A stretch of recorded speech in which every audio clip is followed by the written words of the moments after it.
Hello guys, welcome back to my channel and enjoy this fanfic part 1. Now let's start the fanfic.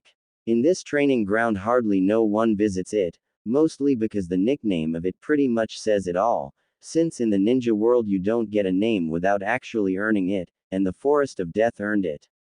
The only problem was a blonde-haired, whisker-marked 10-year-old Naruto was pretty much dared to go into this training ground by a certain loud-mouthed Inuzuka, though it was kind of his own fault since he was boasting about how brave he was for pranking a couple of Anbu, hence why Kiba dared him, even though his mother scared the dog boy into not going.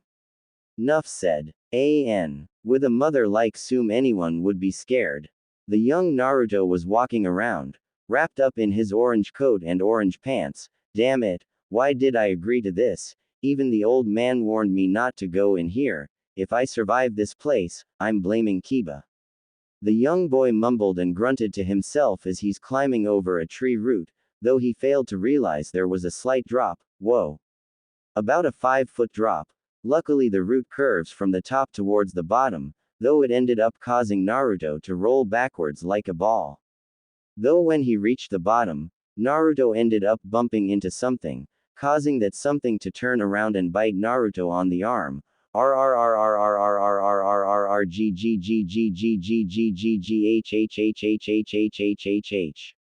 Causing the young blonde to scream in pain, which spooked the shadowy animal, causing it to run away, though Naruto would swear he didn't scream like a girl, making the animal run because of hurt ears.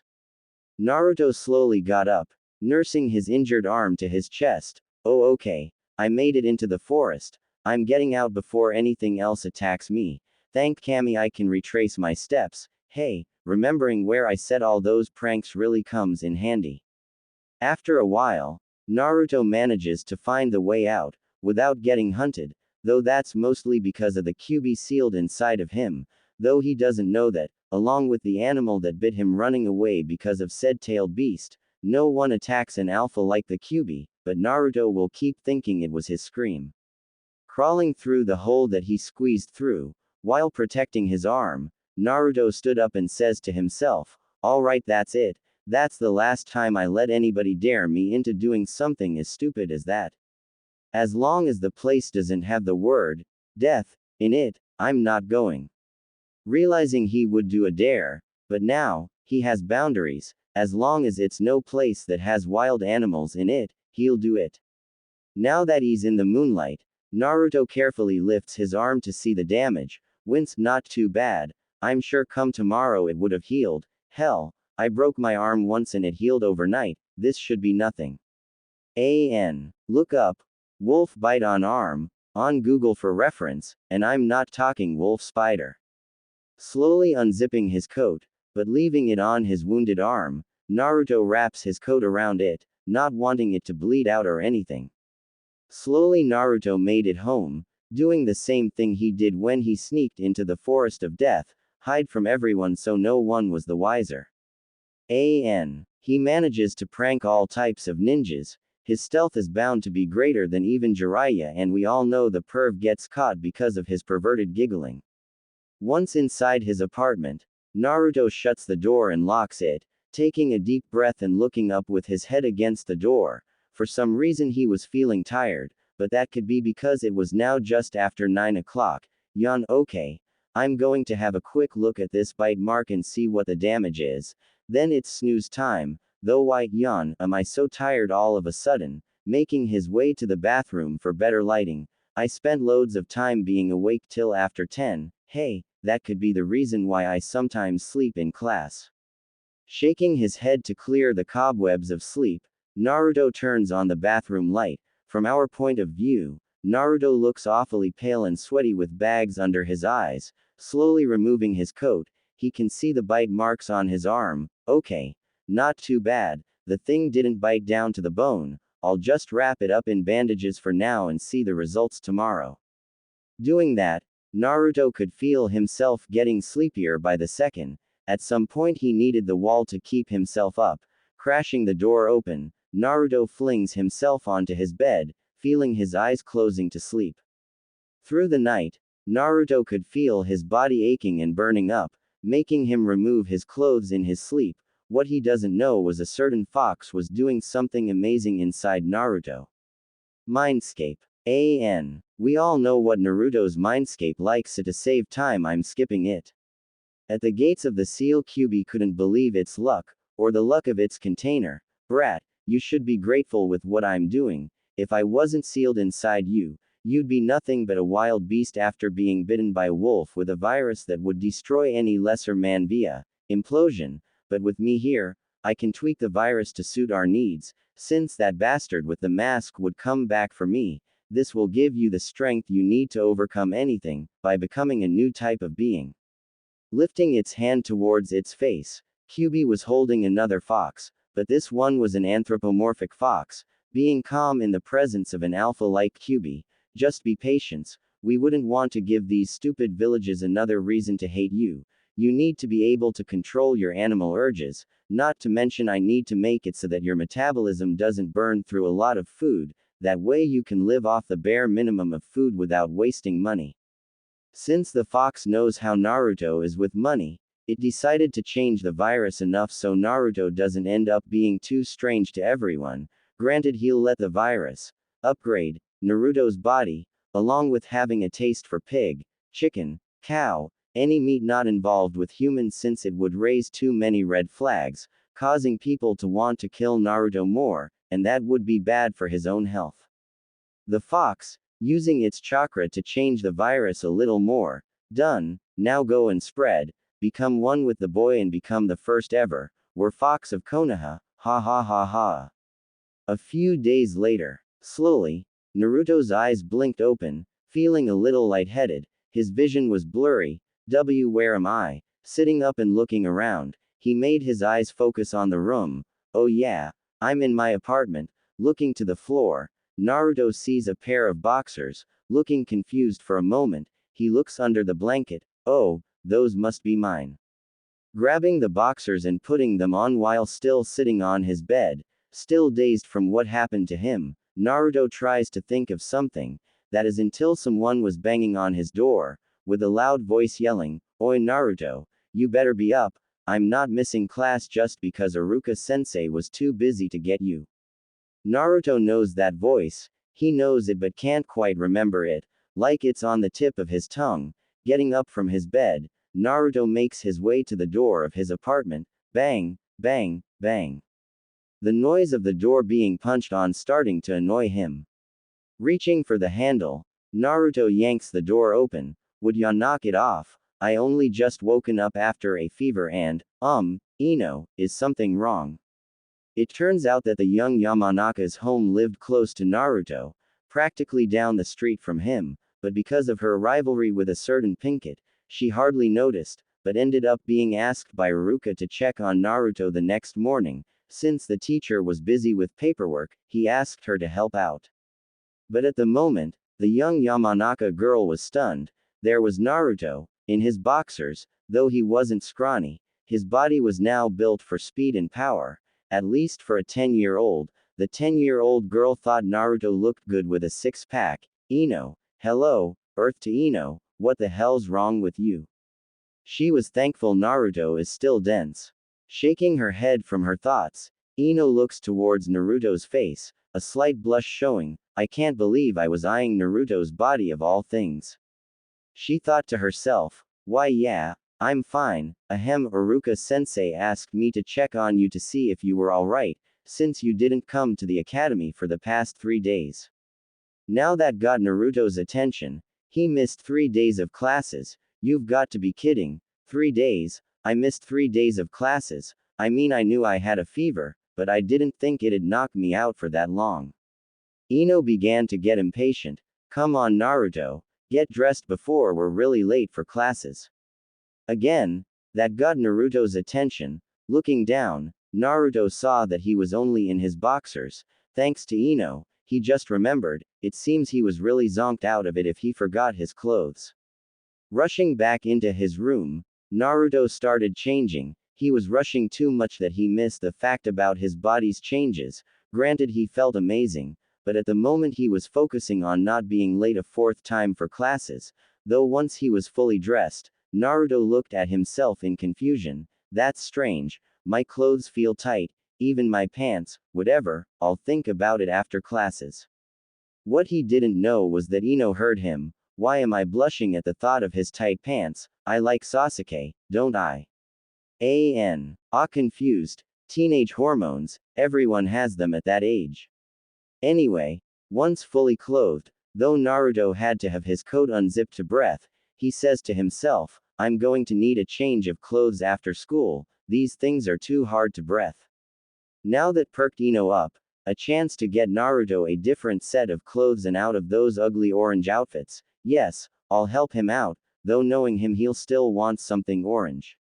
In came Ino the fashionista, her mind going a mile a minute with ideas for Naruto's new look to go with his awesome new body. During her train of thought, Naruto came rushing out, grabbing a slice of bread in his mouth, along with his keys. Seeing Ino's thinking face, he knows someone will be in trouble for shopping. Naruto grabs hold of Ino, who was still stuck in Naruto's new clothes mode, never noticing being put over Naruto's shoulder. Once Naruto locks up, he starts running down the street for the academy. The running was what jogged Ino out of her thinking. Looking around, Ino sees she was being carried by Naruto, who accidentally had his hand on her, which caused the girl to blush. Naruto, what do you think you're doing?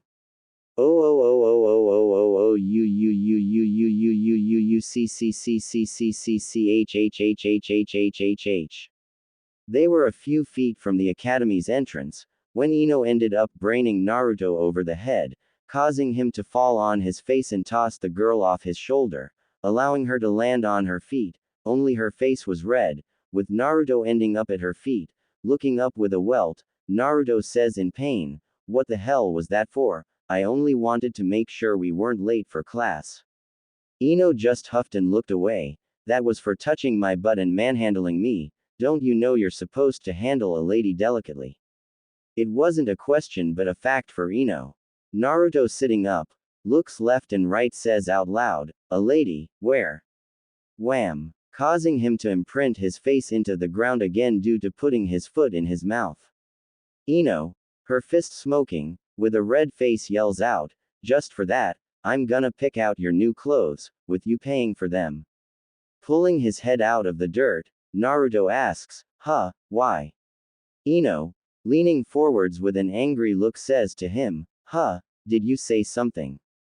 Knowing he wasn't gonna win, since he didn't want to get hit again, he merely looks away and scratches his nose nervously, and no, not a thing. Ino straightens herself up, dusting her clothes off, and says with a smile, good, wait for me at the entrance here, then we'll begin the hunt for your new look. Knowing better than to question the girl, Naruto suddenly realizes something. Oh man, I'm the poor soul to be tortured by Ino's shopping. Shikamaru was right, women are troublesome.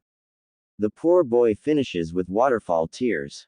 Which starts the beginning Naruto's new life, though the question is, what will happen during the next full moon? But before that he would have to survive the day before Ino sinks her claws into him. Ino walks off, leaving Naruto to pull himself together. Looking up, Naruto watches Ino walk away. I really need to get out of this. I could skip class, he says to himself as a shadow is now looming over him. Slowly Naruto turns around to find Iruka standing behind him with rope in his hands. What was that, Naruto? Questioned Iruka as he pulled on the rope in his hands as he wraps the boy up in it. Naruto has tears streaming down his cheeks as he had been hogtied by his sensei and is now being carried in like a bag of potatoes. Iruka make his way to his classroom. Out in the hallway he can hear his students fighting and talking. Mostly the girls fighting over his raven hair student Sasuke Uchiha. The last of the loyal Uchihas that are alive and living in the village. Iruka just sighs as he throws Naruto into the classroom as the boy lands into his seat in the back room away from everyone. All eyes turn his way as he is fighting to break free of his bindings. Just as Naruto gets the rope in his mouth, he begins chewing on it, and to the shock and amazement to everyone in the classroom, Naruto was now free and spitting out the piece of rope in his mouth. Man, that stuff tastes nasty. When was the last time you washed that rope, Aruka-sensei? Questioned the blonde as he was now throwing the rope to the front of the class as Aruka pulled himself back together. Inside Naruto's mindscape, the Kyuubi just watched on, smirking. If only these fools knew what was going to happen in the coming days. He thought to himself as he watched the Werefox run wild outside of his cage. Kiba turned to Naruto and smirked. So did you chicken out on going to training ground 44? He questioned the blonde. Naruto glares at the brown hair boy as his puppy crawls into his jacket crying. No, Kiba, I didn't chicken out like you did. I went out there and something bit me, said Naruto as Kiba glared back. This made Shikamaru and Shino look over at Naruto. What do you mean something bit you? Asked Shikamaru as he was up from his nap. Like I said, I was wandering around the training ground when I bumped into something and it bit me. After that I went home, and I got a fever and passed out. When Ino showed up this morning I didn't know I had been sleeping for 3 days straight, said Naruto, now looking a little annoyed. He held up his arm and you could see on his jacket where something had bit him and some old blood. Did you even clean it out? Asked Kiba as he was shocked as he didn't smell the old blood right away. Naruto glares at him. Yeah, Kiba, I cleaned it out when I got home and wrapped it. I just haven't checked the bandages. As for Ino was pounding on my front door and didn't give me any time to look over the bite mark, he said with sarcasm dripping in his voice. How about we check it when we break for lunch? My mom is coming by to give Akamaru a pill and she can look it over, said Kiba as all the kids nodded their heads and looked down at the bottom of the classroom as Aruka was getting things together to begin class. Time had gone by really slow in Naruto's eyes. As to the others, their morning had flown by. But for our blonde, he was having a little more trouble than normal to sit still in class, and he just wanted to be outside running and just enjoying the warm sun on his face.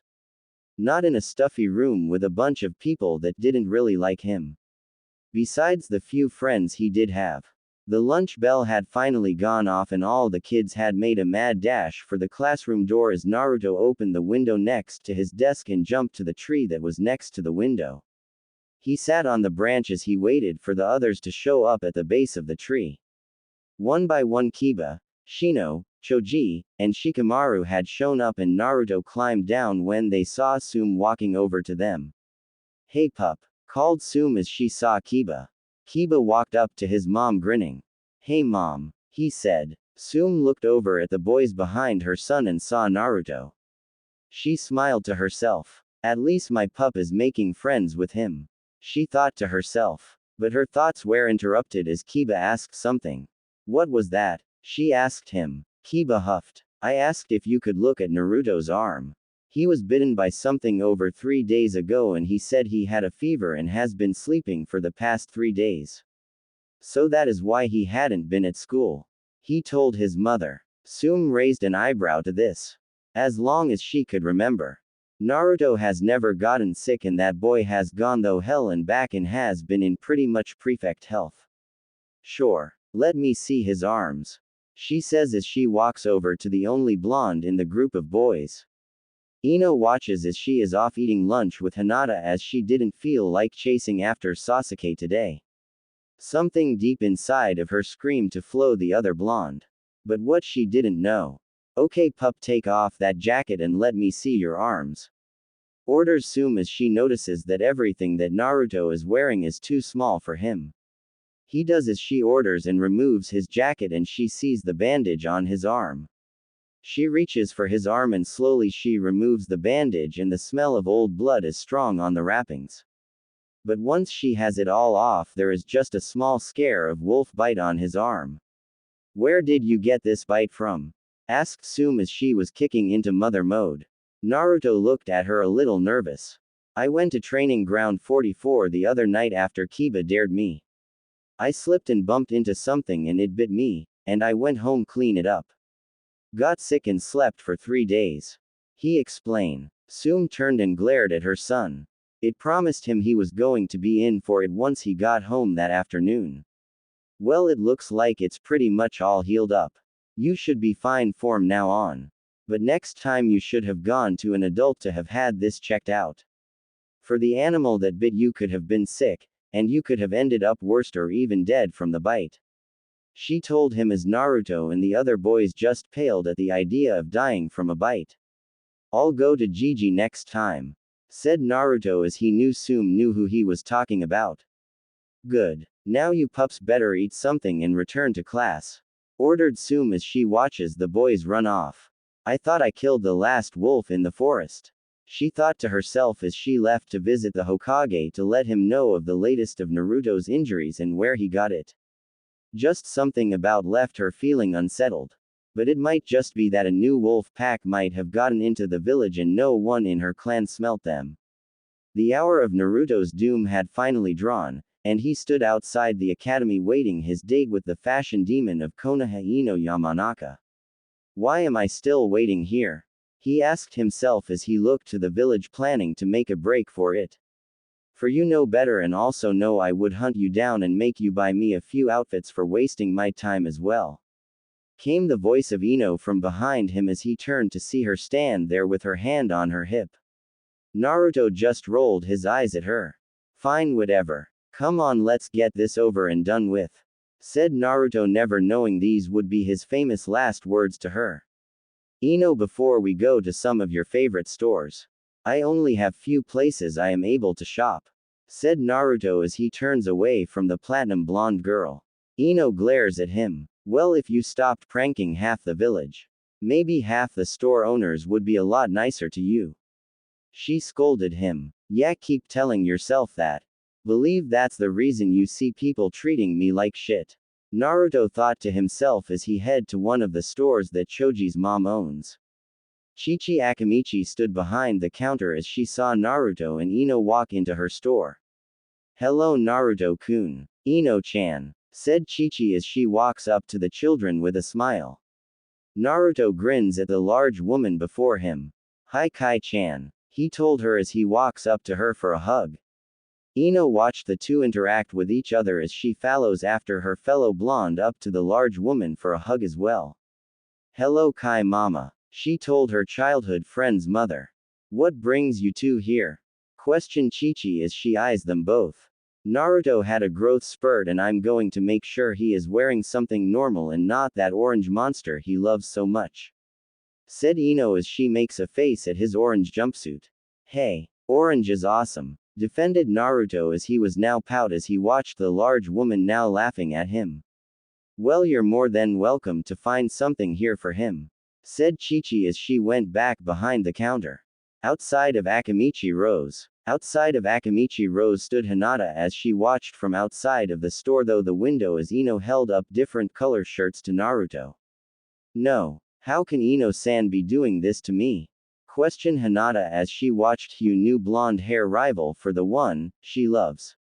Inside the store, out of the corner of her eye Ino caught the sight of an indigo hair girl watching from outside of the store at here shoving shirts into Naruto's arms. Here, go try these on, she ordered him. Yeah, fine, whatever, said Naruto as he turned away from her walking to a dressing room that Chichi set up for him. Ino moves around the store and out the open door to where Hinata doesn't see her as she sneaks up behind the shy Hyuga heiress. What are you doing, Hinata? Asked Ino with a smirk. Eep, escapes Hinata's lips as she spins around and faces Ino with her cheeks now a bright scarlet color that Ino has ever seen in her life. I just wanted to see what you and Naruto-kun are doing. Ino nods her head to this. All I am doing is helping him find something new to wear. If you want to help, all you have to do is ask, she tells the shy girl. Anyo, why are you helping him? Questioned Hinata, feeling less nervous. Ino stood there for a few seconds not really sure why herself about why she was helping the blonde hair misfit from their class. I'm not sure. But you know he would look better in something better than always in that orange monster of an eyesore he is always wearing, and if he truly wants to be a shinobi might as well now get him up to pair with what to wear and what not to wear. She told the indigo hair girl.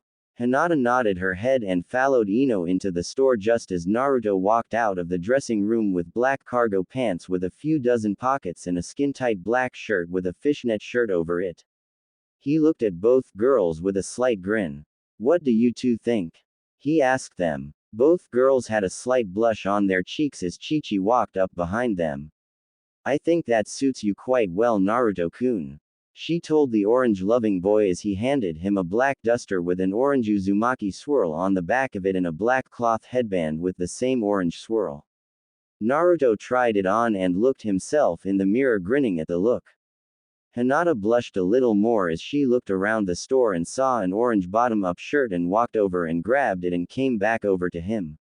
"Here, try this on over the black shirt and fishnet," she told him without the stutter. Something had come over her that she felt calm for once.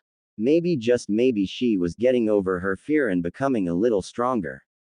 "Thank you, Hinata-chan," said Naruto as he was now grinning as he slipped off the duster and put the shirt on, leaving it up button. He looked at the three standing behind him for the seal of approval about his new look as he slipped on black ninja boots. Ino grinned at the new look. She liked it and it suited him oddly well. Hinata was liking this look as well.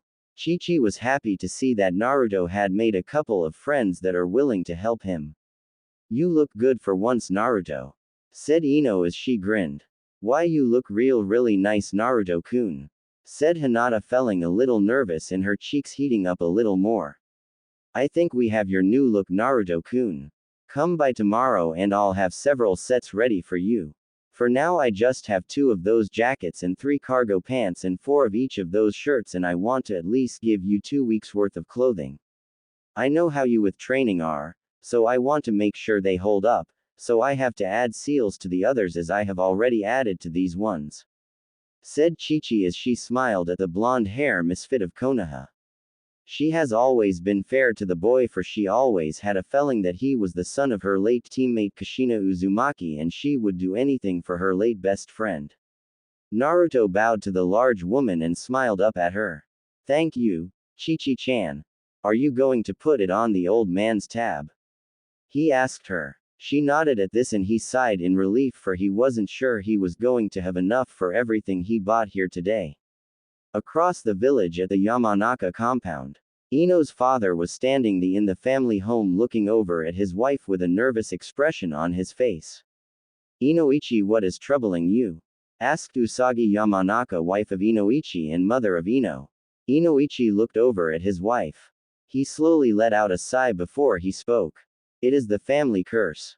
I am worried about it might not skip Ino-chan," he told her. Usagi looked over at her husband with fear in her eyes. "What do you mean you're not sure that it will skip Ino-chan?" she questioned. "Didn't it skip you?" He nodded to this. "Yes, it did skip me. But it is rare to skip 2 or 3 generations. How Ino turned 10 not that long ago, we should begin to start seeing signs if it will come to pass," he told his now worried wife. "How could your great-great-great-great-great-grandfather be so foolish to piss of an old gypsy when he was a boy?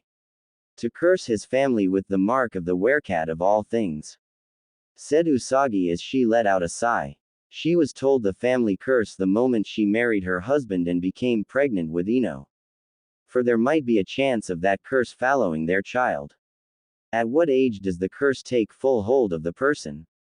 She questioned him. Ino turned and pulled an old bookstand in the living room. Flipping though a couple of pages, he found what he was looking for. For his great-grandfather many times over had kept a detail's diary of the transformation of his children that were affected by the curse. It states here that it will take full effect during the first full moon of their 12th year of their life. But also a strong alpha could affect it and cause the transformation to happen quicker. But there isn't any alphas in her class, and the Inuzuka heir isn't nothing more than a beta or omega at best, he told his wife, trying to reassure her. All we must do is watch for a marking to appear on his left shoulder of a cat claws. Usagi just nodded her head to this. She was worried for her baby. She knew her class had several strong boys and only 2 came to mind. One being the so-called rookie of the year, and the dead last for that boy seemed to be more than what he let on. Later that evening, Ino had finally gotten home from her shopping trip with Naruto and Hinata. He was surprisingly not as stupid as she believed him to be. He had walked her home and then walked Hinata home, for when they had finished shopping it was already late and it wouldn't look too well that two clan heirs walking alone home. So he took it upon himself to escort them both to their clan estates before making his way home. "I'm home," said Ino as she walked into her family home. "Hello, sweetie," called Usagi from the kitchen as she was making dinner for her family.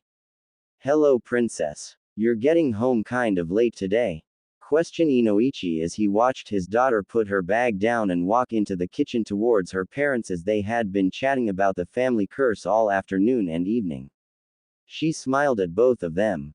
"Well, yeah, I had to help Naruto find something better to wear beside that ugly monster of an orange jumpsuit he loves so much," she told them both. Inoichi looked at his daughter a little puzzled. "What do you mean you had to help him?"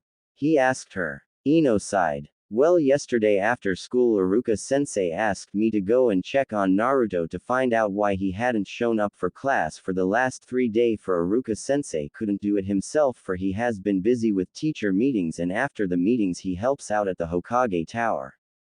So how we don't live that far from Naruto, he figured I would be the best bet to ask. So this morning I left a little early so I wouldn't be late and went over to Naruto's house. When he opened the door after I was knocking like for 5 minutes he was standing there in his boxers," said Ino as her father was turning a little red, for he was a little upset that the boy would open the door dressed only in his underwear. His wife walked up to him and placed her gentle hand on his shoulder to calm him down before he went over the boy's house to yell at him. "Go ahead and tell us what else happened, sweetie," said her mother. Ino nodded. When he opened the door that way, his boy wasn't like weak looking. He was built more muscles and his boxers seems to be a little small for him. When I asked him why he hasn't been in class for 3 days he looked at me in shock and told me he had a fever and been sleeping for 3 days straight, thinking he had only slept 1 day. I told him to hurry up and get dressed so we wouldn't be late," she told her parents. "Did he tell you what brought on this fever?" asked Inoichi as he was now worried. For he knew Naruto has never gotten sick, for the fox sealed within him had always made sure the boy was in pretty much always in perfect health. Even after beatings the boy would bounce back in a day or two. Ino frowned at her father. "I was going to get to that," she told him as she kept talking. "When he came back his clothes were too tight for him and I was shocked to see he has a growth spurt, and after seeing that I got lost and thought that he would need help with shopping, and during that time he picked me up and ran us both to school, and when we got there I hit him over the head. Oh, before I forget, I did ask what caused the fever and he said he got bitten by something in training ground 44. I guess he and Kiba had a bet to go there a couple days ago and Kiba chickened out, or more likely his mother threatened him, and he didn't show up and Naruto went all alone, and he said he slipped and bumped into something and it bit him. What I saw and overheard from Kiba's mom during lunch was he got bit by a wolf. She didn't seem too happy about it," said Ino as she studied her parents' faces before her. "Well, Sum don't like having wild packs of wolves running around the village. For about 15 years ago several children went missing by wolf attacks in her clan, and several members of our clan and the Nara Akamichi clans had gathered together and hunted down the pack that was hiding in the forest of death and wiped them all out," said Inoichi as he remembered his father and him being part of that hunt. "Yes, that was a frightening time. For it was around the time the Second War ended and the Third War was about to begin," said Usagi as she remembered that night. For she had lost her older sister to a wolf attack. Ino looked a little shocked. "Really? There was wolf attacks like that within the village?" she asked her parents. They both nodded her head. "Yes. Father was worried for it was drawing too much attention. Those that had been affected by the family curse had almost been caught during that time and blamed for the murders. He thought to himself as the family worked hard to keep those affected caged and chained up in the basement of the main house. Wow, that is scary to think about," said Ino as she turned around to run upstairs to get clean up before dinner. As she turned around her father saw the marking he feared on his daughter's shoulder slowly appear. Something had triggered it to slowly being to appear now. After she was gone and out of hearing, Inoichi turned to his wife with a frown marring his face. We have trouble, Inoichi told his wife. Usagi looked over at her husband a little confused at first.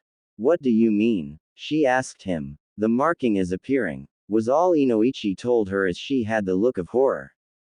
So very soon they would have to tell their daughter the truth about their family curse. Hokage Tower. Sume Inuzuka stood before the third Hokage. Sir, we have trouble, for Naruto has bite marks on his forearm from a wolf that he claims bit him 3 nights ago in the Forest of Death. She tells him as she frowns at him. The third Hokage looks at her with worry. I thought your clan and the others had killed all the wolves in the forest over 15 years ago. He asked her as he now worried for his grandson. We did. We killed the pack of about 30 wolves that night. But we never found the den where the cubs were kept. So we could have missed a female with about maybe 6 or more cubs she was left to protect as the others hunted. Said Sume as she felt upset and guilty. It is strange that they kept quiet and low-key for this long. Said the third Hokage as he studied the woman before him. Wolves are smart and can learn and adopt to anything to keep themselves and their young safe. Said Sume as she was ready to set that whole train ground ablaze once and for all. Sarutobi nodded his head to this. Do you think your clan would be able this time to find the den? He asked her. Sume shook her head no. I have spent all afternoon and even until just a half hour ago there trying to track the pack that might be left. All I found is where Naruto was attacked, for there was some blood in his scent and the scent of the wolf, and then it was gone. Like it learned to mask its scent. She told the aged man before her. This made Sarutobi arch a brow to this. That wolf was showing intelligence on a human level. This could be very dangerous for those who go into that training ground. For now I will have the training ground closed off and have several Hyugas go with several of your clansmen to see if they can spot any tracks that your Ninken might have missed. He tells her as she nodded her head. With Hinata, Naruto had dropped the girl off at her compound as the father was standing outside the walls waiting for her as she was late for her training, and it was odd for the girl to not come right home from school. To just vanish after she finishes her clan training. Hinata, said Hisashi as he narrows his eyes at the blonde-hair boy walking with his daughter. Hinata grows stiff and more nervous as she hears her father say her name and spots him waiting for her. But to her shock and surprise, Naruto speaks up. I am sorry, Hinata is coming home late, Lord Hyuga. She was with myself and Ino Yamanaka at Lady Chichi Akamichi's clothing stop, aiding Ino-chan in helping me pick out proper attire of a young and up-and-coming shinobi like myself. Said Naruto. This shocked all around him, for he spoke in a way no one has ever heard him speak. For he has never shown any type of respect to anyone. Not even the Hokage himself has ever gotten his type of respect from the boy. Then you should have come straight here with Hinata and Miss Yamanaka and informed me or her personal guard of this. For Ko has been seeking the entire village for Hinata. Said Hisashi as he glared at the boy before him. I am sorry for the trouble that I have caused for her and her personal guard. All I ask is to be forgiven, as I didn't wish any trouble to befall my friend. Said Naruto. So he sees Hinata and Ino as his friend. Thought Hisashi as he turned around to walk back into the compound before stopping and once more looking at Naruto. Make sure you or Miss Yamanaka don't let this happen again. Come, Hinata, you have training to do. He said as he vanished behind. He opened gates as Hinata nodded her head and turned to Naruto. I'll see you tomorrow. Said Hinata, and with that she runs into her family compound and to find her father stand there just waiting and watching. Why did you become friends with the Yamanaka heirs and young Uzumaki? He questioned his daughter. Hinata looked up at her father. Today at lunch I became friends with Ino-chan and after school with Naruto, as Ino-chan asked me to help her with Naruto-kun's new look. She didn't like his orange jumpsuit and he needed new clothing for he had grown overnight. She told her father. Hisashi nodded his head and continued walking. Minato, your son looks just like you at this age. Will he grow up to be as strong as you and Kushina? Hisashi questioned himself. For him and his late wife had been at Minato's and Kushina's wedding, and once they had fallen the night of the Kyuubi he had tried to take their son on. But he wasn't allowed, but from the shadows he did as much as he could with helping the boy. He would make sure the boy had food and a roof over his head and money when he would need it. For the Hyugas managed several of the companies that Minato and Kushina had before they died and left to their son. Only several within the clan knew the truth and didn't see the boy as the beast but as the child cursed, as they are with a seal that binds them. As he is bound to a beast, they are bound to the main branch of their family. Inside Naruto's mindscape, the Werefox virus had done some wonders to the mindscape as it changed it from a dank and dreary old sewer to a lush and beautiful forest as he worked on fixing the boy's mind and making him more cunning and intelligent. Something he was going to need when he undergone his first full moon and transformation into a Werefox. The Kyuubi was proud of himself for fixing the virus and making it more intelligent and cutting back on the primal menace that it would normally be. For his jailer to be behaving as a primal and mindless beast once he turned wouldn't work very well for either of them, for the villagers would demand his death even more so than what they already do now. It was a wonder the boy ever made it out alive on his birthday. Even the Kyuubi wasn't a miracle worker. It must have something to do with his mother's bloodline of being an Uzumaki, for they have insane healing, and then add in the Kyuubi. The boy was almost immortal. You've done well with the boy, the Kyuubi told the virus as the Werefox stood before the great nine-tailed beast. I've only done as you have asked of me, master, said the Werefox as it bowed to the mighty nine tails. The full moon is 3 nights from now. The boy shall be able to handle his first change, questioned the Kyuubi, for the beast did worry a little for his jailer, for the child was still innocent even though he was forced to house him. He couldn't blame the boy for the burden that was thrust upon him just an hour after his birth. He shall be fine. During his first change he shall me use both. For he must become one with me. After he must face his darkness. For if he doesn't, the curse could drive him mad with bloodlust. Even though you have changed his hunger for more towards animals, it will not stop him from going on a killing spree. That is what has happened to other werewolves in the past. This is where you must step in and guide the child. For it is you're the one hold his true feelings and holding his anger and hatred for others within yourself, said the Werefox as he took on a more human form as it stood on 2 legs and its paws became more human.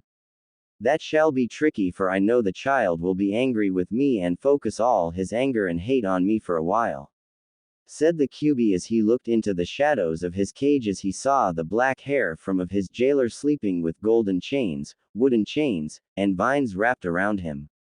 Naruto has 3 bloodline that the Kyuubi has sealed until he is ready for the boy to have them. But the time seems to be drawing near. For the boy will need them to face his darkness and to keep his worst side at bay. This shall be a long night for the Kyuubi, for he was going to set to work to allow these bloodline to awaken while the child sleeps. Naruto had gotten home and put away what he had gotten from Chi-Chi along with some sleeping clothes that he can change into. He had some orange basketball shorts he could put on with a black tank top. He didn't feel like wearing his sleeping clothes just yet, and he needed to go over his homework he had missed the past 3 days. Sitting down at his small kitchen table, Naruto puts his book back down and pulls out his books and notebooks with the notes that Hinata had given him and all his homework for the week. Man, this is going to take all night to do, Naruto whined to no one but himself. Just then there was a knock at his door. Looking up from his notes, Naruto stood up and walked over to his door. On the other side of the door stood the 3rd Hokage along with Sume Inuzuka and along with his personal doctor Washu Hakuba. She looked to be about 13 years old but was in her 30s, maybe older, with long hot pink hair and lime green eyes. No one really knew, for she stayed in what she called her chibi form. Some believed her to be part of the Uzumaki family, for she was from the hidden Whirlpool village, but she would never talk about her past. All she would say, "A lady has a right to her privacy. I'll leave it at that." Naruto slowly opened the door and peeks his head out to see the old man. "Hey old man," said Naruto as he saw the others. Sarutobi smiled. "Hello Naruto. Do you mind if we come in?" asked Sarutobi as he stood before the two women and looked Naruto dead in the eyes. Naruto moved away from the door and opened it all the way. Yeah, sure. But sorry for the mess. I haven't cleaned it for a couple of days. For I have been sleeping for 3 days straight, for I had a fever the other night. He told the old man and the two women with him. Washu studied Naruto. How did you feel with the fever, Naruto-kun? She asked him as she walked up to him, putting her hand on his forehead. Naruto blinked a couple of times before he answered, as he needed to think for a couple of seconds. Well, after I cleaned and bandaged my bite mark, I got really dizzy and sleepy and my body felt really warm. Before I knew it, I had passed out on top of my bed and woke up 3 days later to Ino pounding on my door, and during the time I was sleeping I somehow stripped out of my clothing and grew. He told him. For fact, Naruto was no longer 4 feet 9 but about 5 feet 3, maybe a little taller. But Washu would need to take him to the hospital for a better checkup. I can see that, Naruto-kun. You don't look as small as you used to be, said Sarutobi as the young boy just glared at his grandfather figure. Not nice, old man. Not nice at all, said Naruto as he sat back down at the kitchen table looking at his homework that he was really wanting to get started and over and done with. So what brings you all by? He asks as he looks over at Sume and Izuka. I reported to the Hokage about the bite mark on your forearm and he wanted your personal doctor to look at it, said Sume as he looked over at Naruto's still bandaged forearm. Naruto looked down at his arm and slightly frowned, as he had forgotten about it. You know, Naruto-kun, you hurt my feelings for not coming and seeing me right away. You could have gotten really sick and I would have never known. You know where I live, and you could have come to my home. Someone would have gone and got me if I was at the hospital, said Washu with a small pout as she was making her eyes all watery. Naruto couldn't help but blush and look away from Washu, for her antics always made him feel guilty and weird in some ways. He never knew why. I'm sorry, little Washu-chan, said Naruto looking sheepishly at her as he rubbed the back of his head. Washu grins as she walks up to Naruto, pulling him into a hug, barring his face into her sizable chest. That's okay, Naruto-kun. I forgive you this time, she tells him, letting him go. Now go sit down, so I can look at that bite mark on your forearm, she tells him as the others in the apartment sweat drop at her antics. Is she really a doctor? Questioned Sume to herself. Lucky little bastard. She never does that with me, pouted Sarutobi as he envied the young boy before him. Elsewhere, somewhere in the land of Moon, a man with long white hair looks over to the south to where the land of fire is. Something tells me I am missing something very perverted, and someone important to me is a very lucky bastard, he tells himself as he is spying on the girls at the beach for his latest book. Back with Naruto, Washu pulls out a scroll and unrolls it and focuses her chakra into it as a medical bag pops out, and next it a laptop computer appears with 2 small dolls that look like her standing on each side of it. Sume was a little creeped out by the dolls. Alright, Naruto-kun, put your arm on the table so I can look it over, says Washu as she had moved his books and homework and placed a white cloth down and put on blue gloves. Naruto does as he is told as Washu removes his bandages and sees that the bite mark is fully healed, and only thing left is the teeth markings where the beast had bitten him. Said Washu as she looked it over and typed something on her computer and pulled a camera out of nowhere and took several pictures of it. Well, it healed nicely, and it appears you will have scares for once in your life. Which is odd, for you have never scared before, said Washu as she pulls out a needle and several tubes. She was going to need to take several blood samples to make sure he didn't have any infections or anything in his blood. I need you to hold still so I can get some blood samples to make sure you don't get sick, she tells him as she cleans his arms and draws several tubes of blood. The QB watches from within the boy and pushes forth his bloodlines and hides the Werefox virus from the odd pink hair doctor. He didn't trust her as far as he could hit her with his 9 tails, for her chakra felt old than his father's. That damn woman can be troublesome, for she isn't like all those other monkeys, and I believe if anyone could find the Werefox virus, She would be the one that could find it. He thought to himself as the virus hid in his cage with him. There, that didn't hurt too badly? Asked Washu as she grinned at the boy before her. Naruto just smiled at her. Nah, it was fine, little Washu.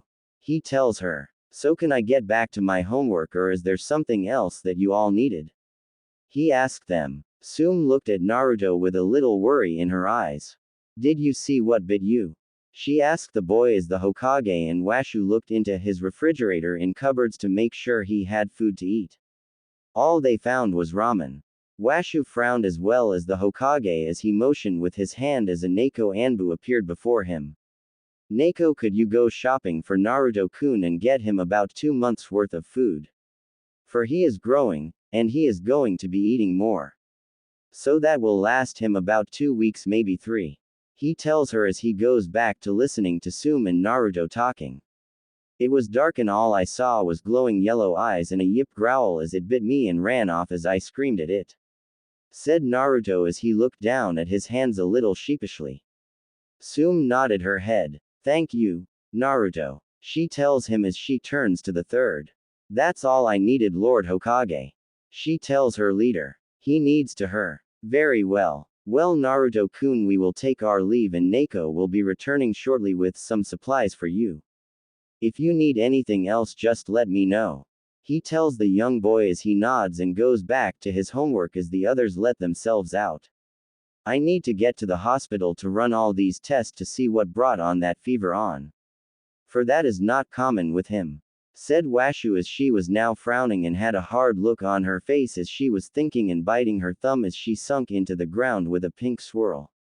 The Hokage just nodded his head as he walked back to the Hokage tower. He didn't feel like getting there quickly.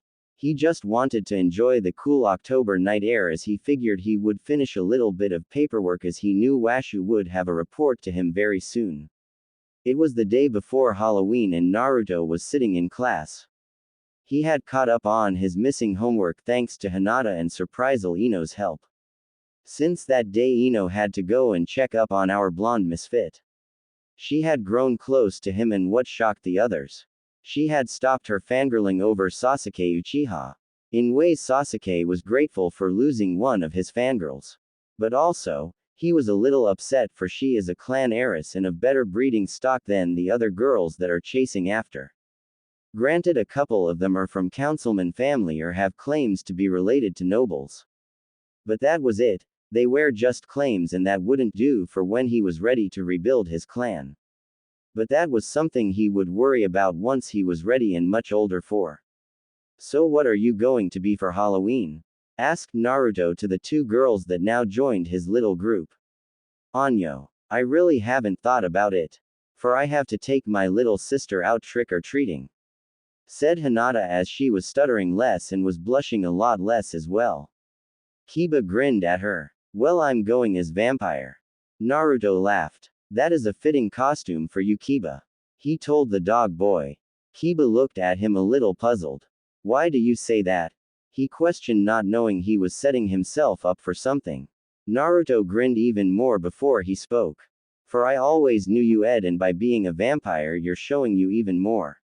He joked as Kiba growled at him as the others just laughed at the lame joke. Well, I'm going as Little Red Riding Hood. Said Ino as she was grinning. All I need is a big bad wolf. As she said this, she was looking at Naruto. Naruto for once caught on and looked over at Ino. I really haven't thought about what I'm going to be for Halloween. But a werewolf sounds pretty awesome if you think about it. He said with a huge grin. Hey, Ino, why didn't you ask me to be your werewolf to go along with your costume? Questioned Kiba as he was now pouting at the blonde girl before him. Ino narrowed her eyes at Kiba. Because you is a wolf and I think you would be a good vampire, for you really do at everything you do. She told him as he was now in the corner pouting and drawing little circles with his finger as the others just laughed. Troublesome blondes. Sighed Shikamaru as he just listened to his friends plan out their night out. Ino had gotten to talking to Hinata about what she should dress up as. As the boys talked some more and took it one step farther and did a henge into what he thought a werewolf looked like. Before everyone was a blonde with a small hints of orange fur werewolf with glowing crimson eyes, and his clothes took on a tattered and ripped look to them. "Wow man, that is awesome," said Kiba as he was shocked as what he was seeing. Even his puppy Akamaru was shocked at the sight before him. He barked at his human partner. Kiba looked down at the puppy. "What is that, boy?" he said as he paused and sniffed the air around Naruto. "What, you're right. He does smell like a wolf. Man, Naruto, I don't know how you do it, but that is awesome." Ino grinned. "You're going to look awesome in class tomorrow for the Halloween party. But do you think you can hold that henge all day?" she asked the blonde hair werewolf before her. Naruto grinned at her. "Yeah, I'm able to hold it for about 2 days. I have tested out henge likes this before once we learned this in class last year." He told them all. Not knowing what was going on inside his mind, the Kyuubi and the Werefox both grinned. The boy, without knowing it, had an idea of what he was going to look like once to change the following night. But they figure they would allow him his fun for once in his short miserable life. But once 2 a.m. rolled around and the moon was at its highest, he was theirs and he might not like what was going to happen. "Very soon, brat, we will meet, and you will understand what happened that accursed night," thought the Kyuubi to himself as he watched the chains, wood, and vines loosen on the dark part of Naruto's soul. "I hope his faith in this human child isn't wasted. For if he proves to be strong enough to overpower this curse, many great things lay ahead of him," thought the Werefox virus. The one that bite Naruto that night was the new alpha born to the pack that was killed by all the shinobi 15 years ago. But during those 15 years of hiding and eating scraps and trying not to be caught, the wolf had gotten weak and sick. This was her last chance at finding a mate or passing on her curse to a new alpha, and by biting the boy, she had subconsciously made him the new alpha. Something that he would have to prove in time. For one other made it out that night 15 years ago and hungers for that title of alpha.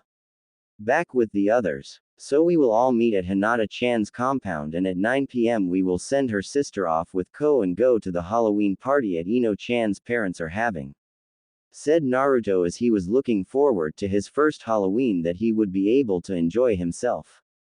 For this henge no one would know it's him and not have to worry about the candy being poisoned. But he would still take it to Washu. For the woman had an odd way of checking all the candy for the boy. Thanks, sounds great, and I believe my father will be at the party. So I don't have to trouble anyone to walk me home afterwards," said Hinata as she was a little nervous now. Naruto grins. "It's no trouble walking you home, Hinata-chan," he told her. "Anyways, Hinata, I think my dad asked your dad if you could stay over that night. For that what I was going to ask you," said Ino as she smiled at the shy heiress. During these past couple of days they had become the best of friends, and oddly enough, if it wasn't for Naruto, they don't think they would have become best friends. Until maybe later in life. As the group talked about Ino's family's Halloween party, Sakura came walking around the corner of the academy building. She saw Ino and Hinata sitting next to each other with Naruto laying down in front of them as they all chatted as the others made up the circle. She walked up to them. "Hey Piggy," said Sakura as she was glaring at the blonde-haired girl. Ino looks up to see the pinkett. "What is it, billboard brow?" she asked with annoyance lacing her voice. Sakura narrowed her eyes at the platinum blonde. "We missed you at the club meeting last night," she told her. "Ha. Sorry Sakura, I have better things to do with my time than chase some boy around," said Ino. This shocked everyone as no one would have ever thought that Ino Yamanaka, the president of the We Love Sasuke Uchiha fan club, would ever say that about the boy in a million years. "Well, I guess that means Sasuke-kun is all mine then," said Sakura with a smug smile on her face. "I guess so. But have been questioning as of late if Sasuke is gay, for he never really talks to us and only ever stares at Naruto when he is in class," said Ino as now Naruto is turning green and the other guys are paling at the idea of Sasuke checking them out. "You can blame that on some crazy Sasuke CMV that I even thought about that. YouTube a grand but evil thing at times. Don't you dare say that about my Sasuke-kun," screeched Sakura as she was now in Ino's face. Ino, now jumping to her feet, let out a soft cat-like growl as her eyes flash a slight yellow, but one had to be watching to catch it, and guess who caught it? Well, 3 people did. But Sakura was still clueless to the danger she was in. I will speak about anyone. Any way I please. For who do you think you are ordering me around? She growled out. I am a daughter of a council member and I have every right to order you around, Ino Yamanaka, said Sakura as she believed she held more power than the girl that stood before her. Ha! What a joke. Don't make me laugh, growled out Ino as her voice got louder as she was getting closer to Sakura. I am a clan heiress. My father has a seat on the Shinobi Council. A seat that once I come to age and take over as clan head, I shall be taking over. For your mother's seat, that is nothing to brag about. For she is voted in and you would never get that seat unless you get yourself voted onto the council. For you, once you're older, will have to play the game of politics to have any power. Where I was like in royalty was born into it, she told the Pinkett as now Sakura was shocked by this. For Ino never rubbed her nose into her being an heiress when they used to be friends. But there was the key word, used to be. I don't care. My mother still holds a good amount of power to make everyone's life hell, said Sakura as she was now grinning at the others. Yeah, she knows better than to cross me. All I have to do is tell Mommy Ino is being mean to me and rubbing her heiress statues in my face and calling me names, and she will be banned from all her favorite stores. Her inner self thought smugly. You do forget that with Ino she has the Nara, Akamichi, Inuzuka, and Hyuga clan backing her family, as they are all on the council and can destroy all of the civilian council with one move, right? Questioned Naruto as the other just looked at him with shock. It appeared someone was listening in class for once. What? He asked. Troublesome. But he is right. If your mother and the civilian council make a move against Ino or her family, our clans will step in and make a move that will not only destroy them but have them removed from office. For the councils were not set up to be used by their children to see who's held more power, said Shikamaru. Unknown to the kids, Yoshino, Usagi, Chichi, and Sum had come to tell the kids to meet at Ino's house after class was over to work on any last-minute costumes. For they knew Naruto would have some trouble and they wanted to help the boy. All the mothers stood there listening and proud of their children and of the blonde, for they were right about what was said. Sum, being a bold woman, she is walked up to the kids as Naruto picked up on her scent way before Kiba did. Hey, Kiba, your mom is here, he told the feral-looking boy, who in turn looked over Hinata's shoulder to see his mother walking up to them. He looked back down at the blonde laying on the grass with his eyes closed, enjoying the warm sun on his face. How did you know my mom was here? He asked Naruto. Naruto opened one of his baby blues and looked at Kiba. I could smell her, was all he said as Sum heard him and smelled herself. She didn't stink, she just had a shower just 2 hours ago and all she had done so far was have tea with the other mothers. The other mothers followed behind her, for they allowed her to lead, for they wanted to see how this all played out. The boys are right, little girl. So just remember, we shinobi hold more power than what you civilians believe we do. For this is a military village, not a civilian village, and if your mother and the others don't like that, I'm sure I can pay a few genin teams to pack up their shit for them to move to another village that is all civilian and they can deal with bandit raids every couple of days to weeks.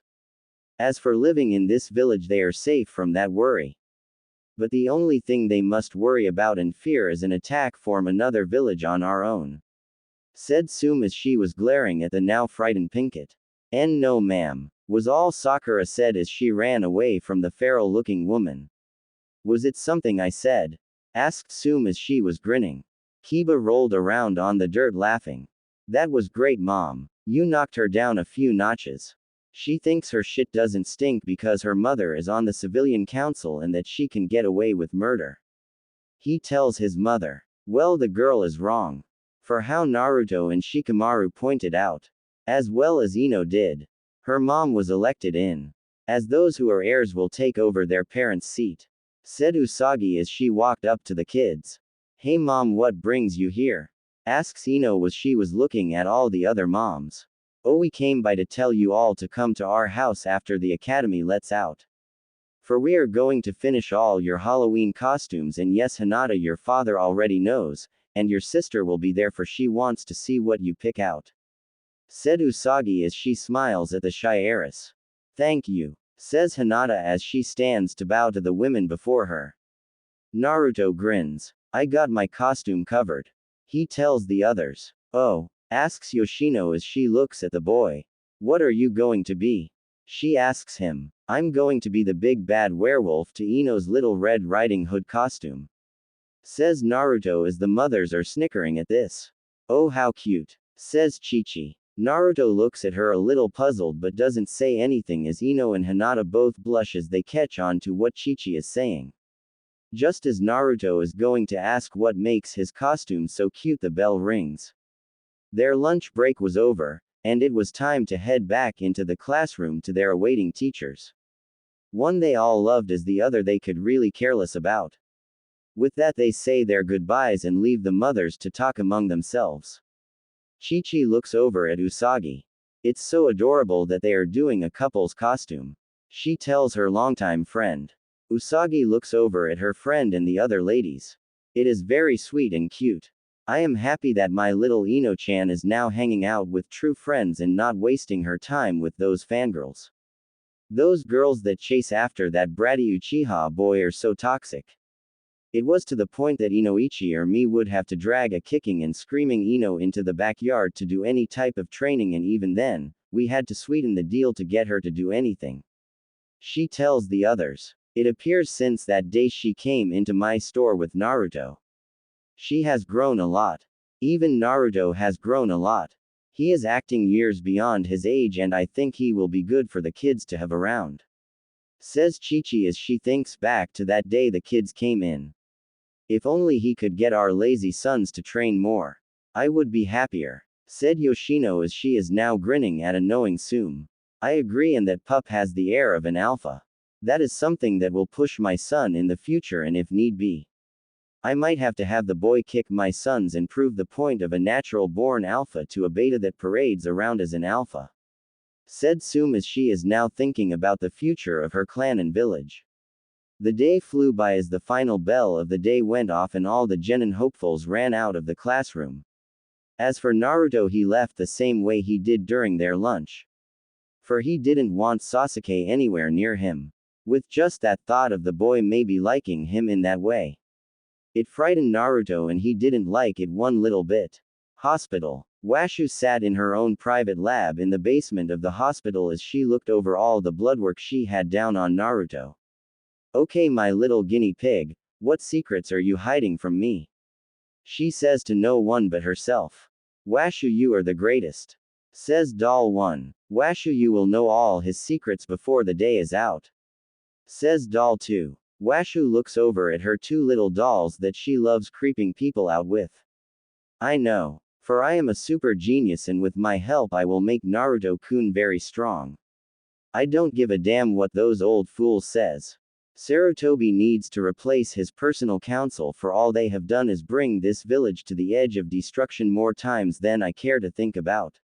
She tells them as she looks over the printout that is flowing out of her computer next to her. A mischievous slowly makes its way across her lips. This is just the thing I need. With this, Naruto-kun will get what his parents left him, and I will be able to carry out what I promised Kushina-chan.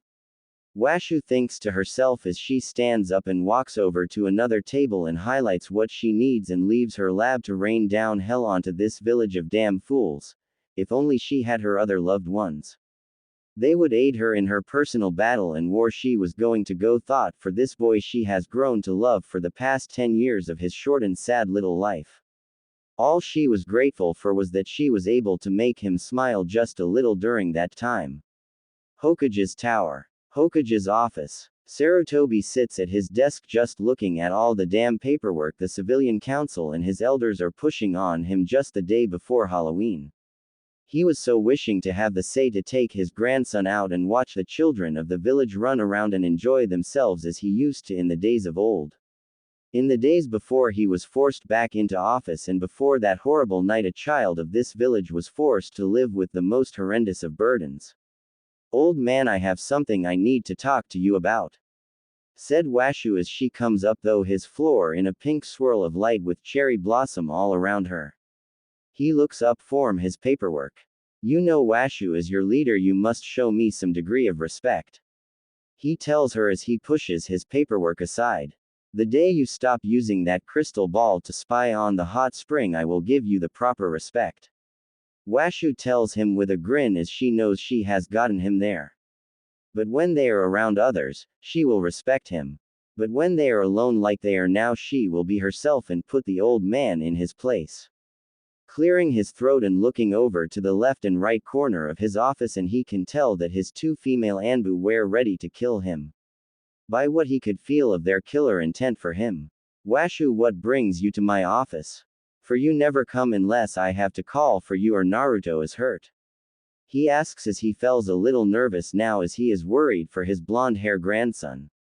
Washu grins at the old man before her. Naruto is fine. I am here to tell you what I found in his blood work and what I am about to tell you, she tells him as a wicked grin graces her lips.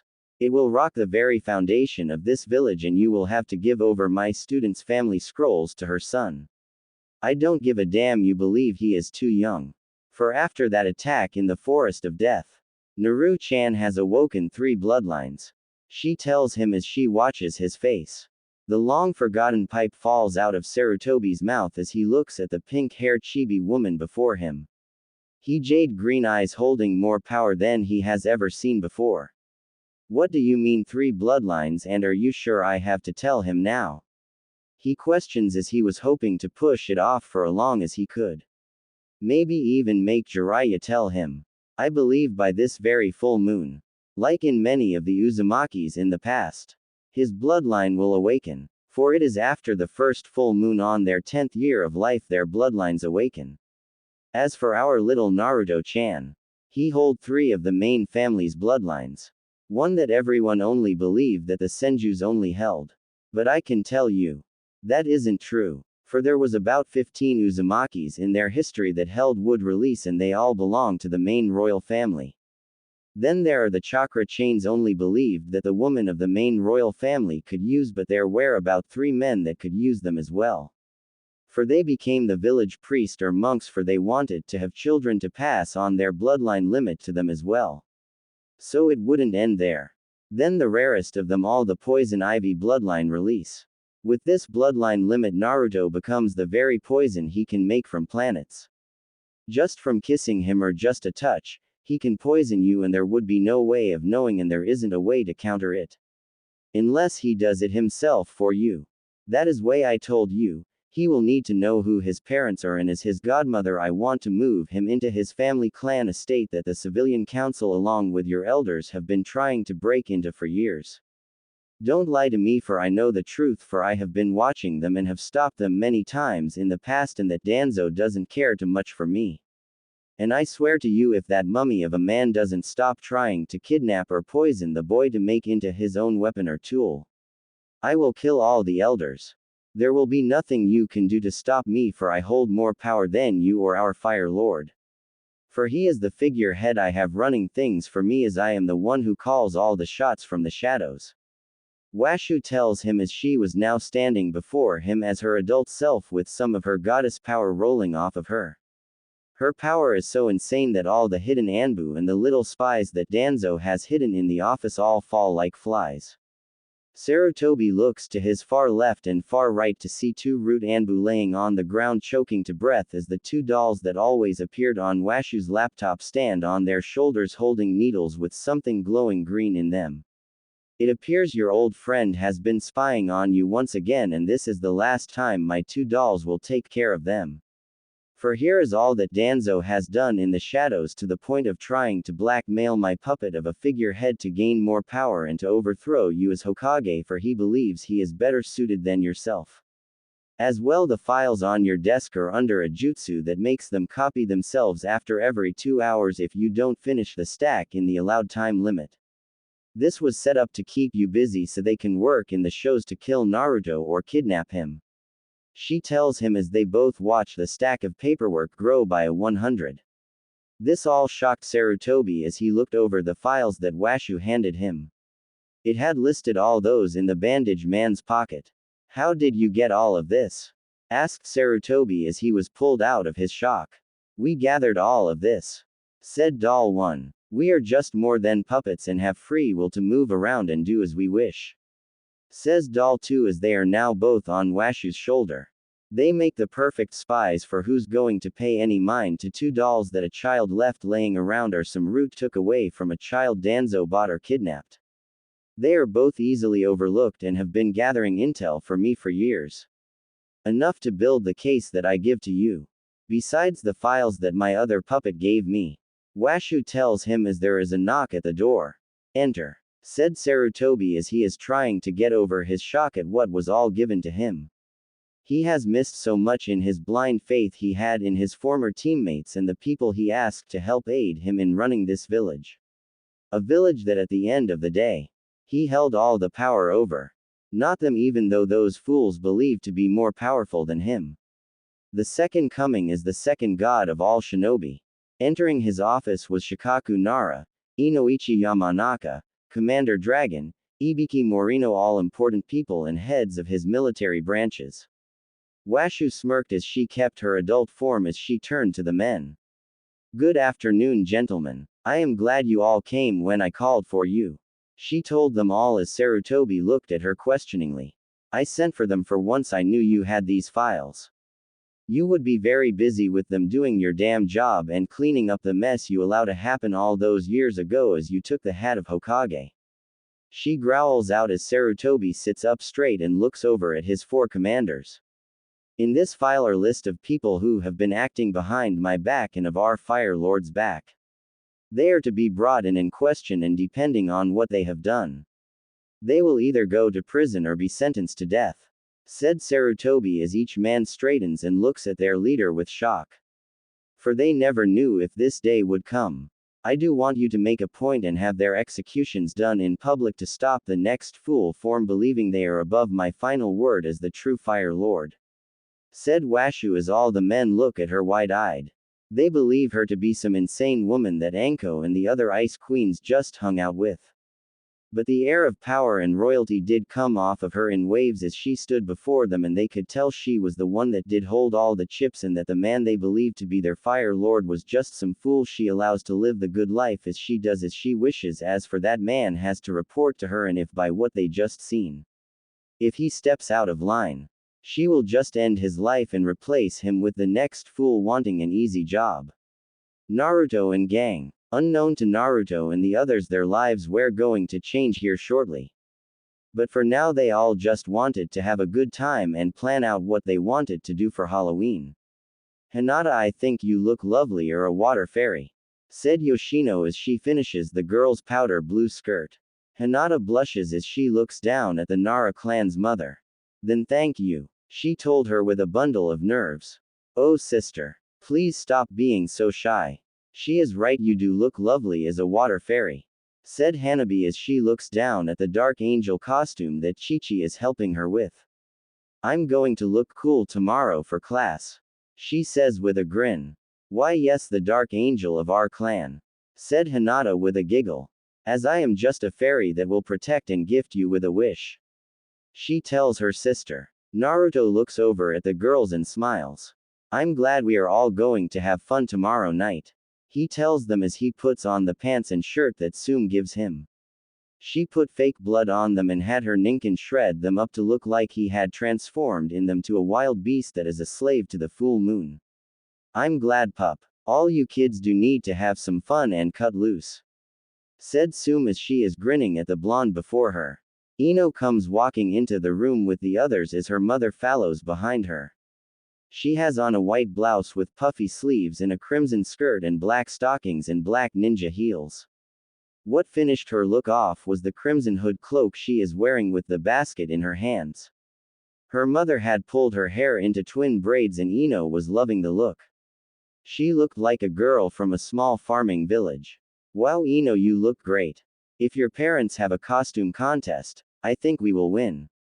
said Naruto as he was now putting on a spiked collar with a chain leading from it. Something that was a little bit of a surprise to the others. Ino smiles and blushes a little, see too that his shirt is unbuttoned and the spiked collar and chain with the black jeans that have blood and cuts all over them made him look hot and kind of like those skater boys she saw in a few of her fashion magazines. Thank you, Naruto, she tells him as she walks past him to Hinata.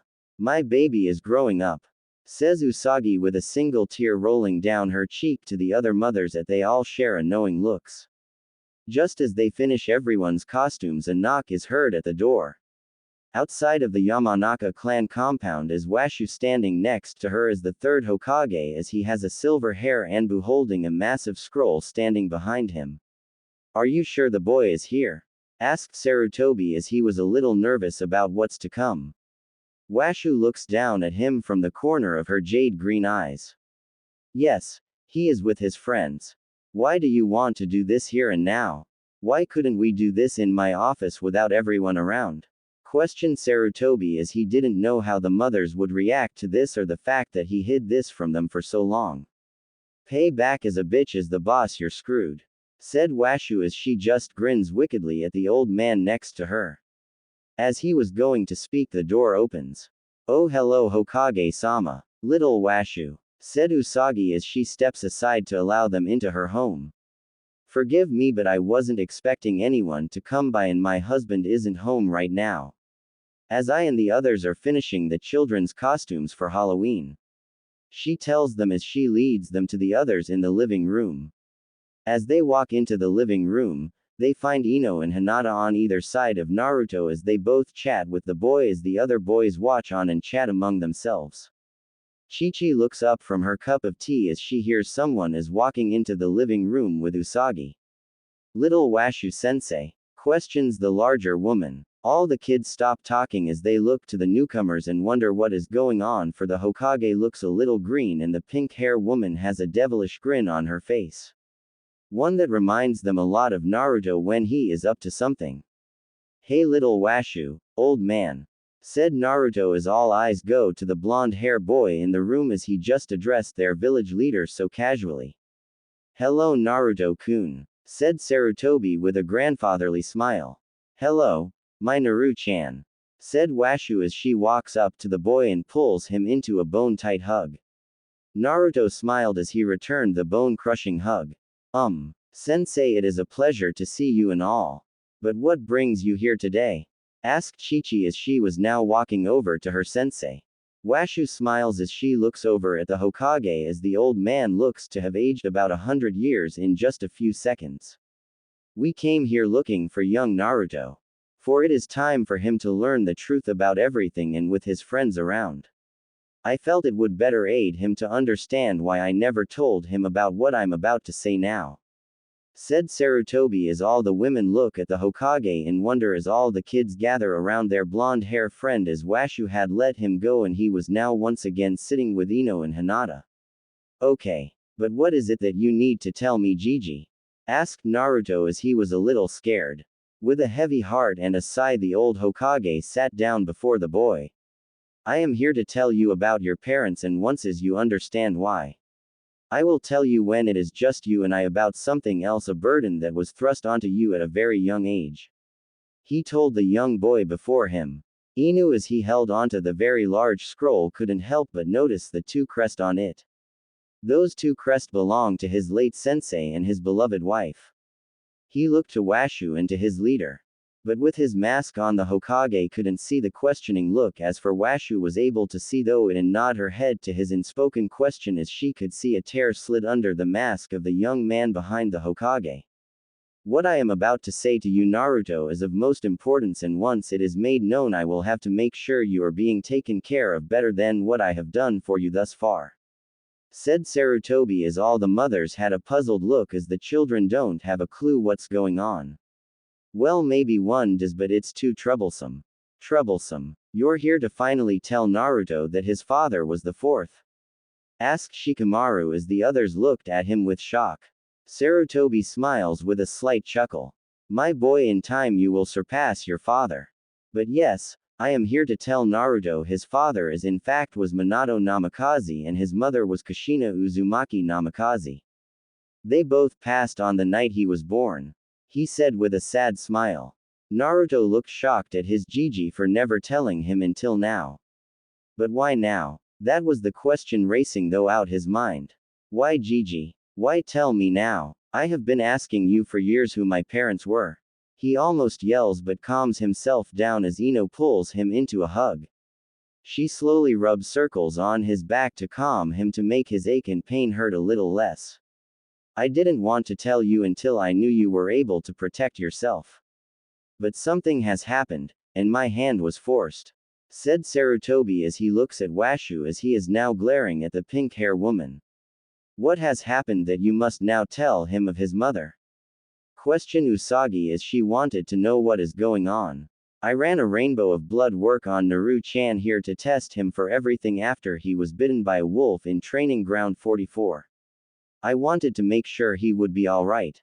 As I was running the test something interesting popped up and it was what made this all happen, said Washu as all eyes are on her now. What was it? Asked Yoshino as she wanted to know. Young Naruto will be awakening 3 of his family's bloodline limits after the full moon. One of those bloodline limits can be very deadly, said Sarutobi as he tried to figure out who to explain it. The 3 I found wear chakra chains, would release, and finally poison ivy. Poison ivy hasn't been seen since the First Shinobi World War and with him awakening it. I do hope Kushina brought everything about it with her. If not, I have my work cut out for me. For I will have to go through my library I brought with me from Uzu before it fell, said Washu as if she was talking about the rain. But isn't the wood release a Senju bloodline? Asked Choji as he was very confused. With a grin Washu answered him. No my dear boy, there were several Uzumakis of the main royal family that could use that bloodline. Naruto here is just lucky to be able to use 3 of them. It has never happened before. Only once did one member was able to use 2 but the second one was still very weak. So in time I am willing to bet Naruto here will surpass his predecessors. But that is if he is trained right. She finished as she was now glaring at Sarutobi. The man felt so small and tiny under her weighted gaze. Tears slowly rolled down Naruto's cheeks. He had heard in history class about the 2 and how they went down fighting the rampaging fox. With Kushina's chains Minato was able to kill the beast. Is there anything else I need to know? Questioned Naruto not knowing if he could take any more. Washu was in front of him. Her eyes had softened a lot as she took his hand. I is named your godmother as for I was your mother's sensei and also from her village. She knew if anything would happen to her that I would take care of you. Something that I should have been allowed to do. But no, the elders felt it wouldn't be wise to allow me an outsider near their weapon. She complained as Naruto looked at confused as how she was complaining about him being a weapon.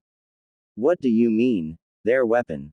Questioned Naruto. That is something that is classified, and we will talk about later, said Saruboti as he was now glaring at Washu, who was just smiling. Also you have a godfather.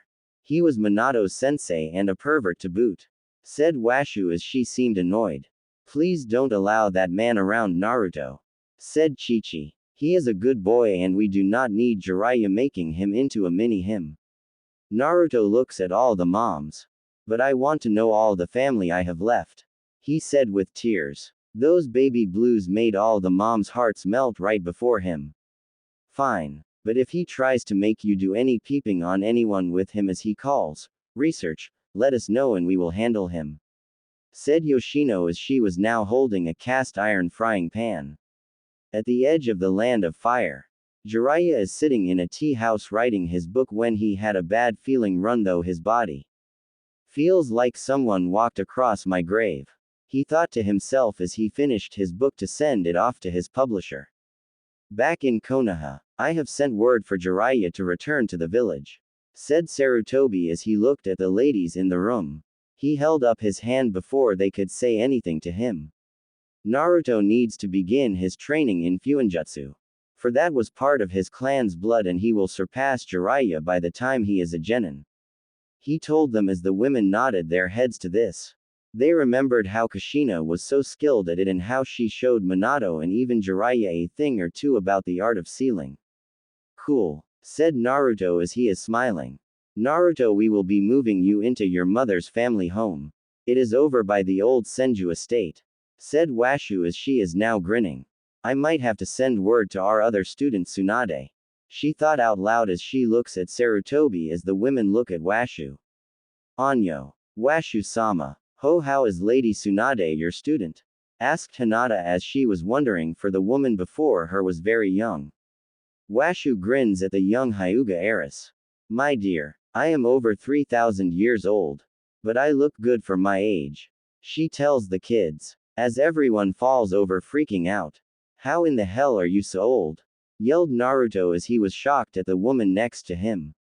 Washu just grinned. That is my little secret. She tells him with a wink. As everyone settled down and the mothers with the help of Washu they finished all the kids' outfits and went home for dinner. Naruto, tonight you will be staying with me, said Washu as she had taken the scroll form Inu a couple of hours ago as he needed to have a long talk with his leader about being lied to about his sensei's son not being dead like he was originally told that horrible night.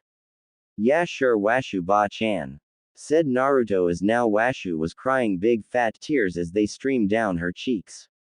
Why don't you call me Washu ne-chan? Washu asks Naruto as he grins at her. He returns her grin with his own devilish grin. You said you're older than Gigi, that makes you ba-chan. He tells her as she pouts at him. I'm not going to win, here am I. Washu asked him. Nope, was all Naruto saying as he runs out of the house. He is ready to return home with his godmother. His new ba-chan. Halloween morning Ninja Academy. Naruto walks up to the smell of food being cooked coming from the kitchen. He slowly sits up in bed and looks around the white room he is in. The bed is very soft and there is a desk in the corner with his clothing folded on top of it, and next to it was his costume that he is going to wear that day. Slowly he gets up and looks up at the clock to see it is only 7:30 a.m. I've got 2 hours before I need to be in class, he says to himself as there is a knock on the door. Naruto, came the soft voice of the girl that lives with Washu. Breakfast is ready, she tells him though the door. Okay, thank you Sasami-chan, calls out Naruto as he jumps out of bed and goes to the bathroom that is connected to his bedroom to get a nice hot shower before he goes down for breakfast. After about 20 minutes Naruto walks down the stairs to find Sasami and Washu having breakfast. Morning ba-chan. Morning Sasami-chan, said Naruto. The now named Sasami giggles as she watches Washu fall forward and almost hit her head on the table. Morning Naruto-kun, said Sasami as she smiles at him. Morning Naru-chan, says Washu as she goes back to eating her meal. Naruto sits down as Sasami has already set him a place at the table and he begins eating his breakfast. Inside his mindscape, these two women are more powerful than my father. If they were around they might have stopped his accursed mother, said Kurama as he watches the girl with pink eyes and teal hair going down her back in 2 ponytails. Yes, but the one called Washu can be dangerous to us. Well, more as she already knows about you. For she might know how to stop me. For I know she will not kill the boy. The Werefox says out loud in worry. Kurama moves his crimson eyes to the sad little creature before him. I wouldn't worry. With all I have done with you, she will not be able to take you out of him. For you are now part of his DNA. He tells it as he goes back to watching the others though the boy's eyes. Tonight we will see how this boy will handle his true darkness, said the Werefox. Kurama looks at the black hair Naruto who's now just laying behind him sleeping. His bindings had finally come off of him just a few minutes ago. Yeah, tonight. Who will win? The light or the darkness? He asks himself as he lays back down. Naruto and the others. After school we will go quickly to the old Uzumaki estate and unlock it and set you up there, said Sarutobi as he had dropped by as everyone was having breakfast. Unless you wish to stay with Lady Washu, he said as an afterthought. Naruto looked at the old man he called his Jiji and to the pink-hair woman that he now calls his Ba-chan. I would like to stay at my clan estate for now. To get used to it. Maybe later on Washu Ba-chan and Sasami-chan can move in with me. If they want to. He said as he looked down shyly. After you unlock the place, I'll get to cleaning it and do some shopping for you Naru-chan. So don't worry about it and have fun with your friends. Said Sasami as she smiled softly and pulled out some paper and pencil to make him a shopping list. She already knew what he liked and what he was able to cook. For she had given him cooking lessons off and on for the past few years since she met him when he was 4 years old. She saw him as the little brother she always wanted. It also made her miss Ryo-Oki and the others even more. But Naruto did help with that empty feeling of missing them. Thank you Sasami-chan. Thank you both so much for all the help you have given me. Said Naruto as he was grinning now. Sarutobi handed over a checkbook over to Sasami. Here, this will cover all your shopping. For I believe he will need many things and I know you will know what he needs. I will have Anbu pack up his place and meet everyone at the old estate after he is finished at the academy. He said as he also pulled out several storage scrolls and handed them over to the girl for, she knew she could get her shopping done early and not worry about anything else and just get to work. That is all fine and dandy, but I would be part of Naruto's training, for I would love to study his bloodlines and see if we are able to get it that it will pass down to every generation and not skip like it normally does in the Uzumaki family. Said Washu as she was drooling at the idea of studying the young boy. I am no one's test subject. I am a human and you can help me train. Said Naruto as he was now glaring at Washu for even thinking about treating him as a test subject. Washu did blush a little. I'm sorry Naru-chan. It is the scientist in me that I want to get to the bottom of life's greatest mysteries. I even know the secret to the one that his old student wants, and I'll never tell. She said with a mischievous twinkle in her eye as she looks over at Sarutobi as the old man went wide-eyed for, he knew what the thing his old student wanted the most and this crazy pink-hair woman before him knew it and she would never tell. He prayed to Kami his student never found out about it. For it would be war or hell to pay. Either or he didn't want to deal with it. Naruto looked up at the clock and saw it was already 9 a.m. Geez, I need to get going. I'm going to be late. He cried as he jumped up and Sasami handed him his lunch. Thank you, he said as he ran out the door as he changed into a werewolf and ran down the street to the ninja academy. Inu followed behind him today along with Neko. For they were to make sure no one attacked him in his Halloween costume, for it was very realistic looking and some stupid villager might think the Kyuubi took the boy over and is turning him into a beast. Naruto saw his friends waiting for him by the old tree near their classroom window as he runs up to them. Sorry guys, he said as he grins at everyone. Ino looks him over and grins. You're missing your collar. She tells him as she pulls it out of her basket and helps him put it on with the chain leading down it. She grins as she keeps hold of it. All the other students watch the two blondes in shock, for Ino had dumped Sasuke Uchiha for the class clown and they wouldn't wrap their minds around it. Sasuke walks up to them as he is dressed as a Ronin samurai with the grass hat covering his face. That is a fitting look for you, loser. You make a good pet for someone. He told Naruto as he is smirking. Naruto smirks looking at him. Hey, at least the ladies will always be pleased with me as their pet. As the others laugh, Naruto never knew when to just not to open his mouth, but he didn't care. Whatever, loser. I'll win our class costume contest. Like I do every year. Sasuke tells Naruto. Naruto looks him up and down and grins. I don't think so. I think Ino-chan and I have you beat this year. He tells the annoying boy as he turns his back to his friends and grins and winks at Ino. Ino blushes as Hinata walks up to the group. Sasuke storms off, not liking being ignored by anyone. Troublesome, said Shikamaru as he looks at the two blondes. I think he does have a thing for Naruto. Says Choji as everyone turns green at the idea and both Ino and Hinata get a dark look in their eyes. Both sharing one thought. He will not have my Naruto-kun. I will end him if he even tries. All the boys but Naruto step away from the two girls as a dark purple aura surrounds them as they appear to have demons standing behind them. I can always give him to Washuba-chan as her new test subject to get me out of it. Naruto laughs as he looks at the clock over the front doors. But we better get going to class. The bell will be going off soon, and the sooner we are inside and seated together the better. Sasuke can't sit next to me. He tells them as they all nodded their heads and head inside the Ninja Academy. From the shadows, Inu and Neko are both laughing their off at what just happened. My poor little Naru-chan, said Neko as she felt bad for the boy. I agree, but this will be funny to tease him about when he begins to date or when he gets married, said Inu as both he and Neko plan to be around for those important times in his life. The bell had rung and Iruka and Mizuki had both walked into the classroom. Good morning, class, said Iruka as Mizuki ignored the brats in favor of his coffee.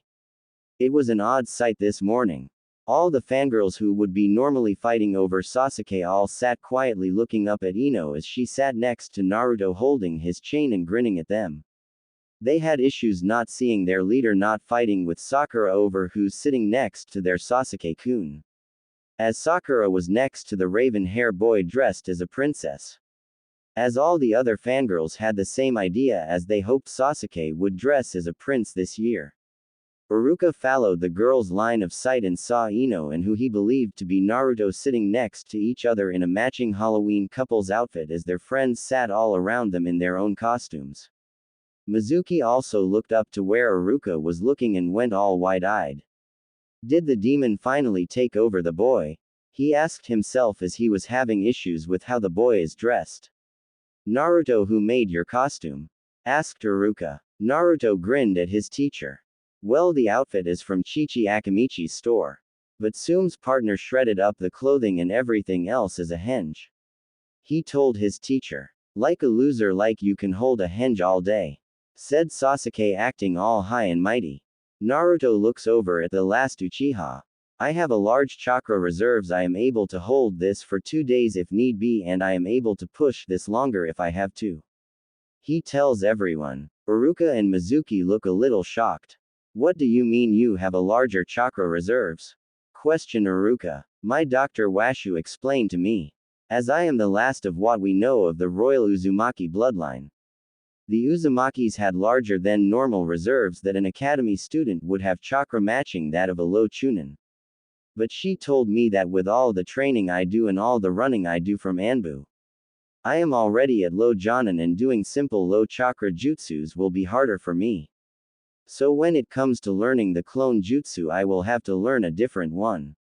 For that one I will never be able to do until my chakra control is at the same level as a sergeant, which I don't think will happen for a very long time, said Naruto as everyone looks shocked at him.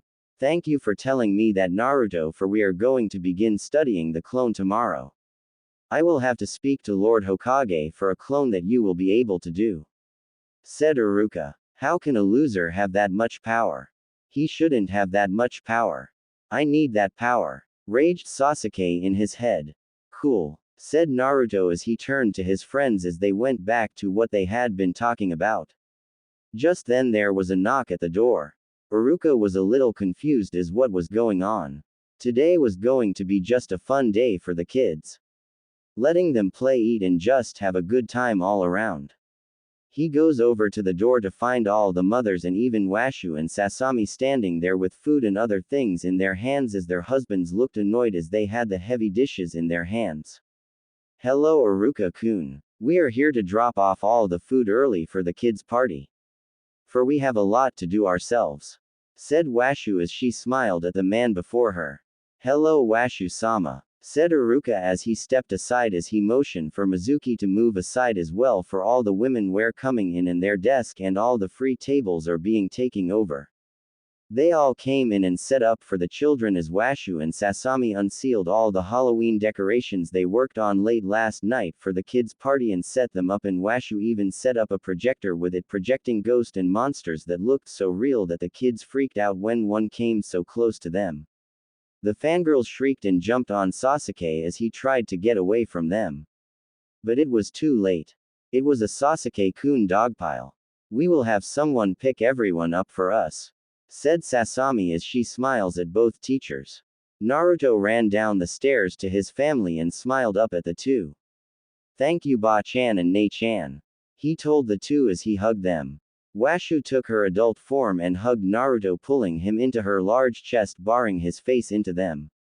All the boys looked shocked, even the fathers looked shocked as Iruka blushed and Mizuki had a perverted smirk on his face. If she is so easy with him, I could be warming her bed soon. Mizuki thought to himself as he watched on. Washu, that is enough. You're embarrassing him in front of his friends. Sasami scolds her goddess sister and friend. Washu lets go of the boy as he falls to the boy as he falls to the boy with a loud thud as he was almost out of breath. Sorry. He is just so cute at times, she tells Sasami as she is smiling a little sheepishly. Let's go Washu, we promised Usagi to help her with decorations for her Halloween party and I still need to get a lot of shopping done as well. Sasami tells her as she is a little tired.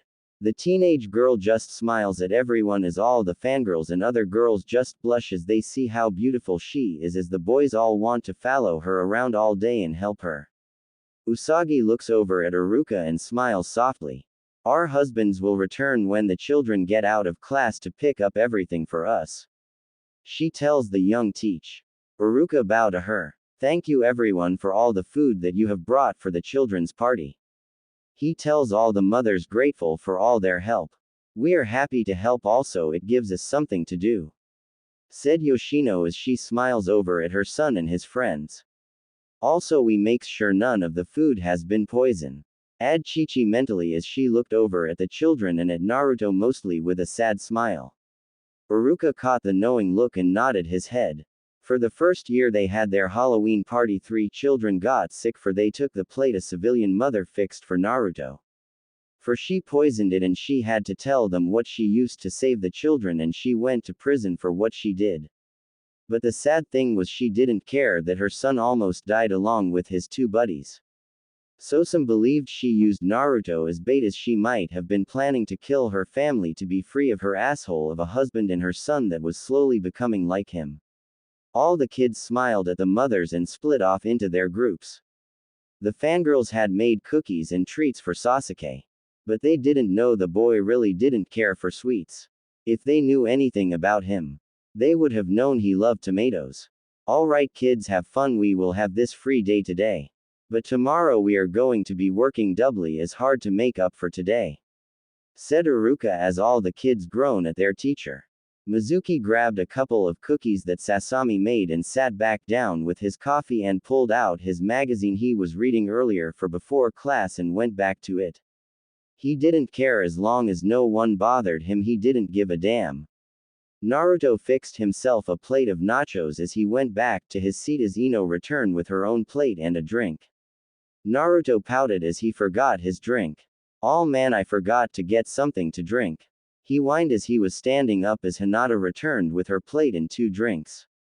Here you go Naruto-kun. I got you a drink, said Hinata a little nervous as she smiled at him. Thank you, Hinata-chan, said Naruto as he took the soda from Hinata. Washu had made a killing when she introduced soda to this world, for they had nothing like that here and the kids and teens really liked it. As the day went on, they played games, ate treats and just pigged out. Ino was even eating more than normal. She figured if she was going to go after Naruto, he wouldn't want her to diet, for he had told her before it was bad for her and that she should eat and just be happy with who she is. With working out she would burn it all off anyways. It was already the end of the day and at the front gates waiting for Naruto was Washu, Sasami, and the 3rd Hokage along with the others' parents waiting for their children. Hey Ba-chan, Nei-chan, and Gigi-chan, said Naruto as he ran up the 3 of them. They smile down at the boy before them. The shinobi parents just smile at the boy as the civilian parents glare at the boy. 2 women whisper to each other. I don't know how a woman in her stand is around a demon like that, said woman 1. It must have her brainwashed or something to have her around him, said woman 2 as Washu's 2 little dolls appear on the women's shoulders. You know that is it not right to call a child those names? Asked Doll 1. We can tell the Fire Lord on you. Said Doll 2. Like the Fire Lord would care about a demon like that. Growled out Woman 1. Well, I done care about him. Said Washu as he appeared before the two women as she was glaring at them. Her jade eyes frozen over as she looked deep into them. Just snapping her fingers, Anbu appear around the two women. You will meet Ibiki and Anko. Have a nice Halloween. She tells them as her two dolls jump onto Naruto as he was looking sad. Ba-chan. You know you could have just left them alone. It doesn't bother me whatsoever that they don't like me. Said Naruto as he looked away from his family and friends. You shouldn't have to allow them to act that way, Naruto-kun. Said Sasami as she is kneeling before the boy with her bright pink eyes looking into his baby blue eyes. He just slowly nods his head to this. How about we go look at your new house and then you can have fun with your friends? Said Usagi as she was smiling at Naruto as Hanabi was standing at the woman's side smiling at the blonde hair boy. She liked how the boy was still so kind even though people are so mean to him. He reminded her of her big sister. Naruto nodded his head as they all followed the third Hokage to the Uzumaki estate. Naruto walked up next to his Gigi. Hey Gigi, I have a question. He said as the old man looked down at him. Yes Naruto-kun, asked Sarutobi. Didn't my father have his own estate? For didn't the Namikaze a clan as well? Asked Naruto as he was looking a little confused and puzzled by this. For he was only told about his mother's. Well, your father clan's compound is outside the village walls.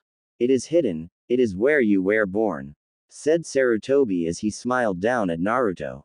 Naruto looked shocked at this. I wasn't born inside the village walls. He asked. No you were not, but I will have to explain that to you later. We will go to your father's compound once we are done going though your mother's. For I know Minato didn't take everything to your mother's for you. So I know we will have to move things over. Unless you would wish to live there once you are old. Said Sarutobi as he was studying the blonde's face as he was looking lost in thought about this. Well, I think I might like to go out there to do a lot of my personal training.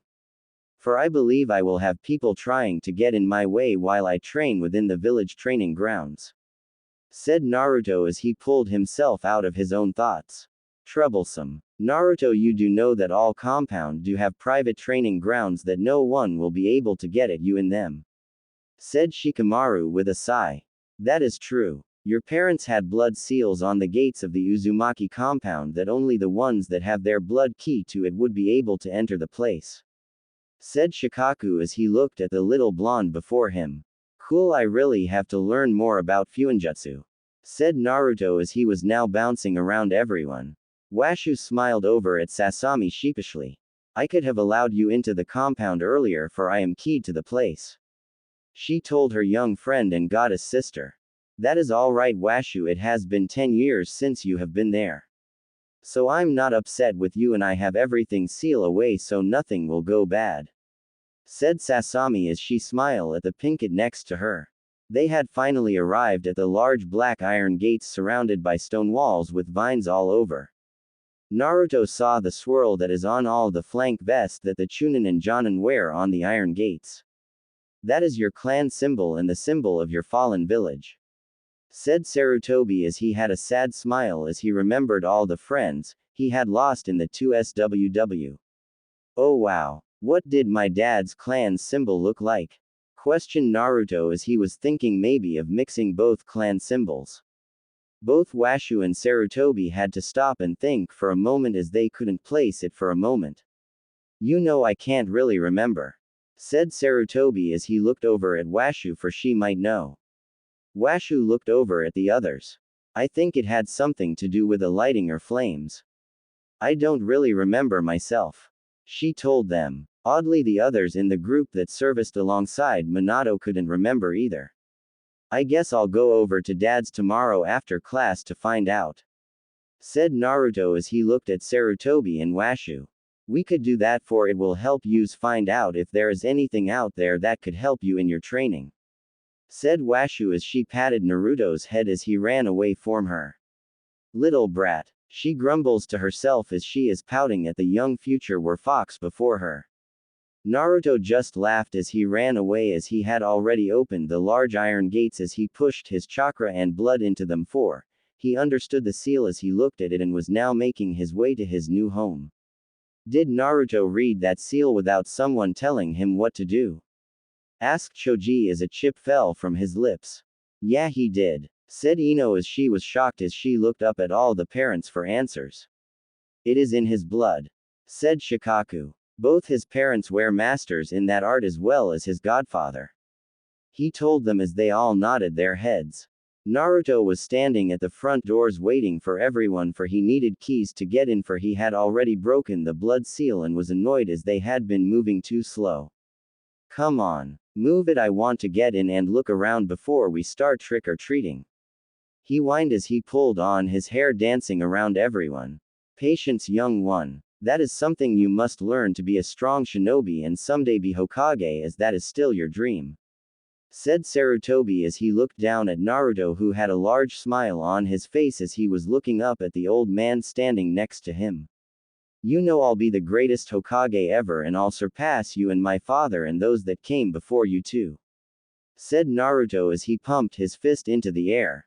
The clan heads and their wives couldn't help but laugh as their children couldn't help but believe in the boy's dream and as future heads of their clans, they would do all in their power to make sure it would come to pass. Even if Kiba had to hound his sister when she took over. The old mansion was unlocked as Naruto rushed into the sitting room and saw the place was still pretty clean and there on the fireplace was a large portrait of his heavily pregnant mother and his father standing next to each other with large smiles on their faces. Wow, it is true, Kushina truly did hate dusting, said Yoshino as she looked around. I need these anti-dust seals as soon as Naruto begins to learn how to make them. She said as she looked at the blonde boy standing in the sitting room just looking up at his happy parents before him. Tears had slowly began rolling down his cheeks by this time as all the mothers and girls had seen this.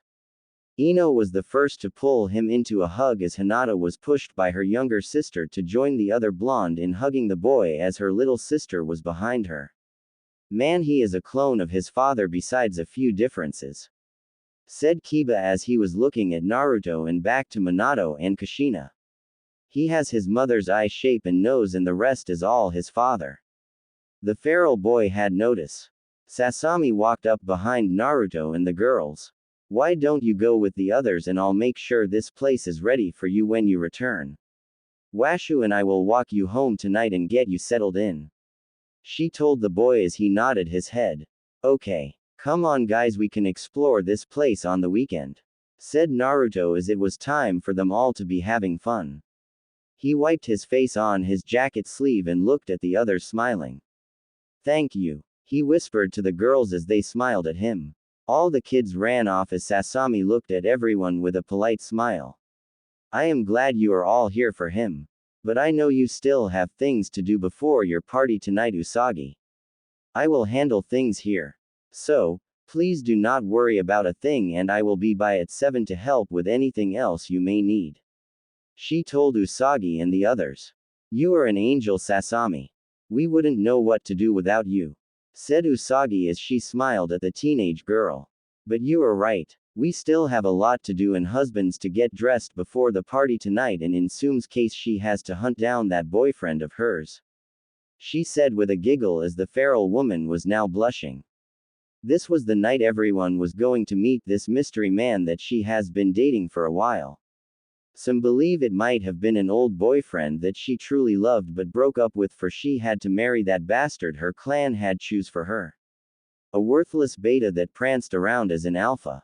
Washu ushered everyone out of the mansion as Sasami had gotten to work with some of Washu little helpers that she didn't want anyone to see. It was pretty easy. All she had to do was wash all the bedding and set up the room that was set up as Naruto's nursery. She didn't have the heart to touch it. It was something that Naruto needed to do.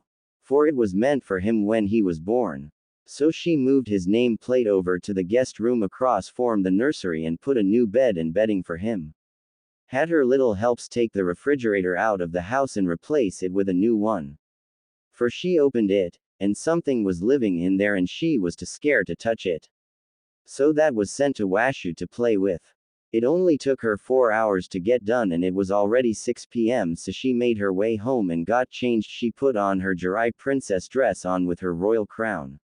Before the mirror stood Sasami or Tsunami, the woman she will become when she turns 2200 years old. For now, she was only 1700 years old and still was able to just be herself.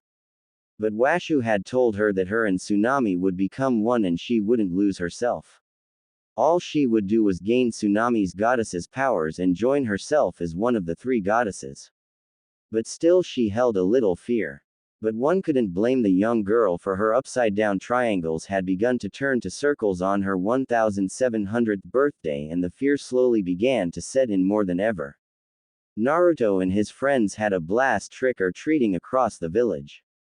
Villagers didn't have a clue that it was Naruto dressed as the werewolf being led by the young Yamanaka heiress. They had all believed it to be one of her cousins dressed up for her to lead around. All the kids had also made sure to never use Naruto's name as they got near any of the house. They just called him Naru, making many to think he was a girl. With how baggy his outfit was, no one could tell for all the hair he had all over him, and he also had long hair for this costume. "Man, I'm having a blast," said Naruto as he was grinning and looking at all the candy he had gotten. "Yeah man, this is awesome. We are making a killing this year. I think we need to do more planned group costumes next year," said Kiba as he was grinning now. That would be a lot of fun," said Hinata, feeling a lot less shy around her friends. "I want to be part of that too," said Hanabi as she looked at the older kids. They all smiled at her. "We wouldn't leave you out, Hanabi-chan," said Ino as she is smiling at the girl. The sky was finally getting darker. The moon was slowly coming out. But it was behind a few clouds that lingered in the night sky. Within Naruto, time is drawing near. His dark half is slowly being to awaken, said Kurama as his tails now held onto the dark side of Naruto. For all the bindings had fallen off of the boy just moments ago. But the great fox still wanted the boy to have some fun. For this might be his last night as himself. For tomorrow he was going to be reborn anew. They just didn't know if he would be the light or the darkness. "I just hope he is stronger than his darkness," said the Werefox virus as it was fixing things around Naruto. It had gotten into the boy's memories and felt bad for him. For he had seen all the darkness and loneliness the boy had gone through, and still his heart shined with the bright light of hope. It was something rare for it to see, and it wanted to see it live on and make something better of the curse it has spread through the young boy's body. "Only time will tell," was all that Kurama said as he looked at the darkness open his eyes and glare at the demon fox that held him at bay. "Let me go. It is my time to be free and that weak thing walking around freely to be chained up," growled out Dark Naruto. "Shut up, brat. I do not take orders from you.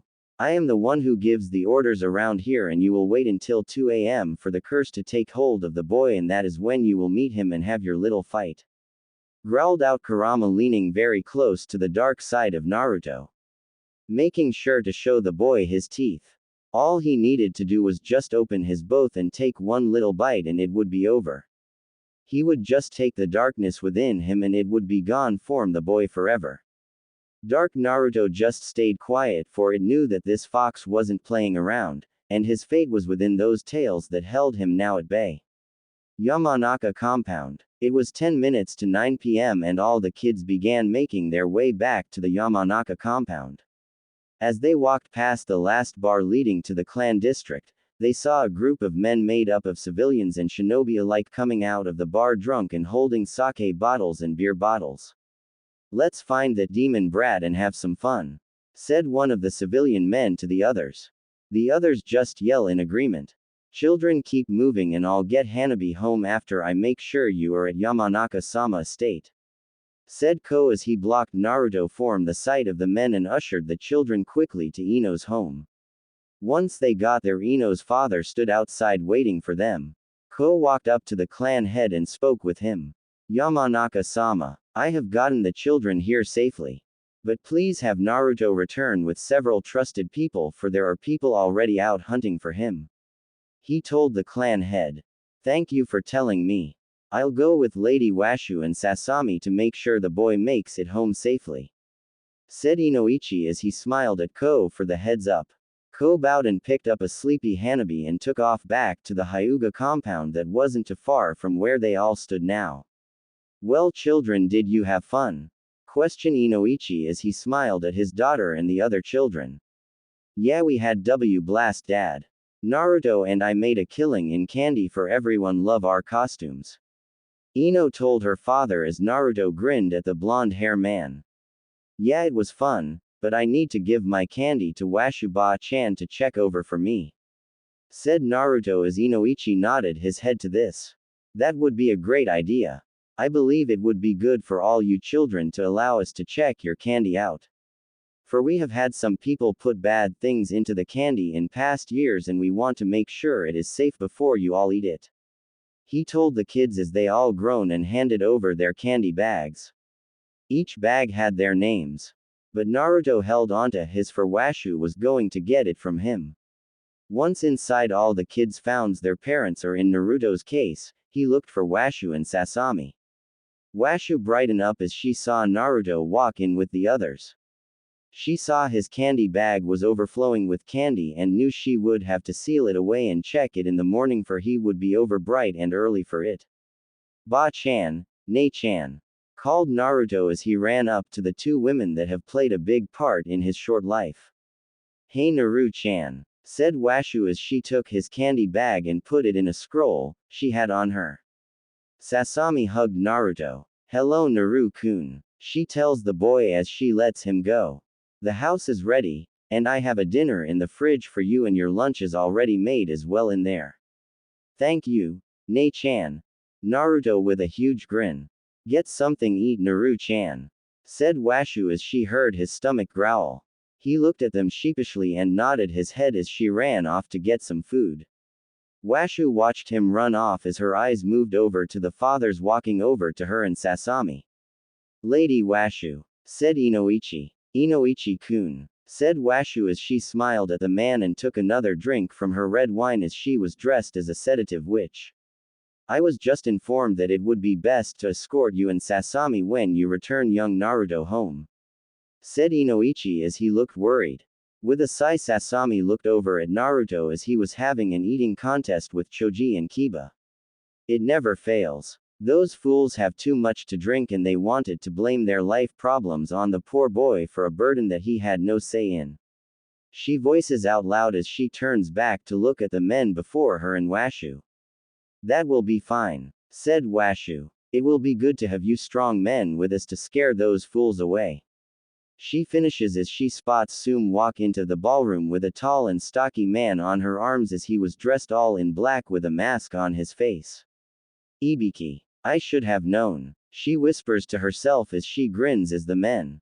Well, gentlemen, I must make my way to your wives, for we have much to talk about, she tells them as Shikaku looks to where she was looking and saw who walked in. Troublesome, was all he said as he pointed with his chin for the other men to see what he was looking at. Do you see what I see? Questioned Washu to the other ladies as they seen Sum just walk in. Yes. Who do you think he is? Asked Chi-Chi as she was on edge to learn who this masked man was. I'm not sure, said Yoshino as she was trying to study him for across the room. Usagi narrowed her eyes as she was trying to think of all the men that she had ever seen Sum with, and only one came to mind as her eyes widen. It can't be, she says to herself as the others look at her as Washu is grinning like a mad woman. Oh yes, it is. She has gotten back with her old boyfriend, said Washu as she couldn't help but grin like a mad woman. Yoshino, Chi-Chi look at the two women confused as they try to figure it out. Who was the last man she was dating before she was forced to marry that jackass of a so-called alpha? Asked Usagi as she saw it click in the other two women's mind. Ibiki, the one that she truly loved, said Yoshino as Chi-Chi nodded her head to this. Sum sees her friends and takes her date's hand. Come on, I want you to meet them, she tells him with a grin. If you say so. The masked man says with his gruffy voice. As Sum makes it over to her friends, all the men move quickly over to the women to make sure if that was really who they thought they heard Washu say it was.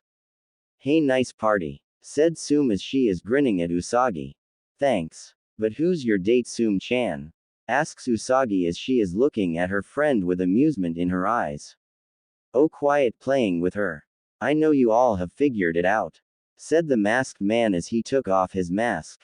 All the men looked on with shock, for they wouldn't have figured Ibiki would have taken her back after what happened between them. I must say I didn't expect this, said Hisashi as he looks at Ibiki as he was shocked himself at this. Well, like they say, one does what the heart wants, and I wanted this wild woman back and I got her back, said Ibiki, shocking everyone even more. Well, I better be hearing wedding bells between you two this time, said Washu as she is now grinning like a mad woman. On whose orders? Asked Ibiki as he was glaring at the Pinkett. Well, your fire lords. No, not that puppet I have running things for me, says Washu as if she is talking about the weather. Washu, allow them to date and see if it leads to that, scolded Sasami as she was standing behind Washu the whole time. Washu pouts. You're not fun, Sasami-chan, whines Washu as she is now pouting. The others just laugh at her as they all just talk and have a good time. It was already 1 a.m. when Naruto was walked home along with Washu and Sasami to their home. Washu had locked his gates so no one would slip in, and the house was already keyed that if your chakra wasn't in the door lock or blood you couldn't get in. So he was very safe. Naruto changes into his PJs and crawls into bed. Man, today was a blast. I hope every day is like today, he says to himself as he pulls on his goofy-looking sleeping hat and falls to sleep. Inside Naruto's mindscape, Naruto walks up in the forest.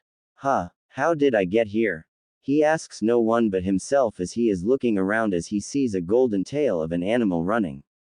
He chases after it until he comes face to face with a large cave with large golden gates before it and crimson eyes within it. The time has finally come for you to meet little one, said a dark voice from within the cavern. Who's there? Called Naruto as he was getting scared. Don't be scared of him, boy, said a voice from behind Naruto.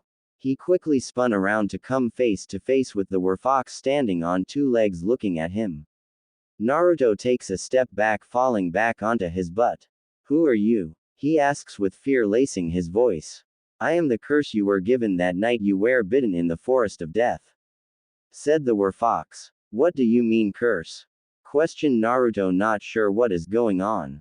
That night you were in the forest, the thing that bit you was a werewolf.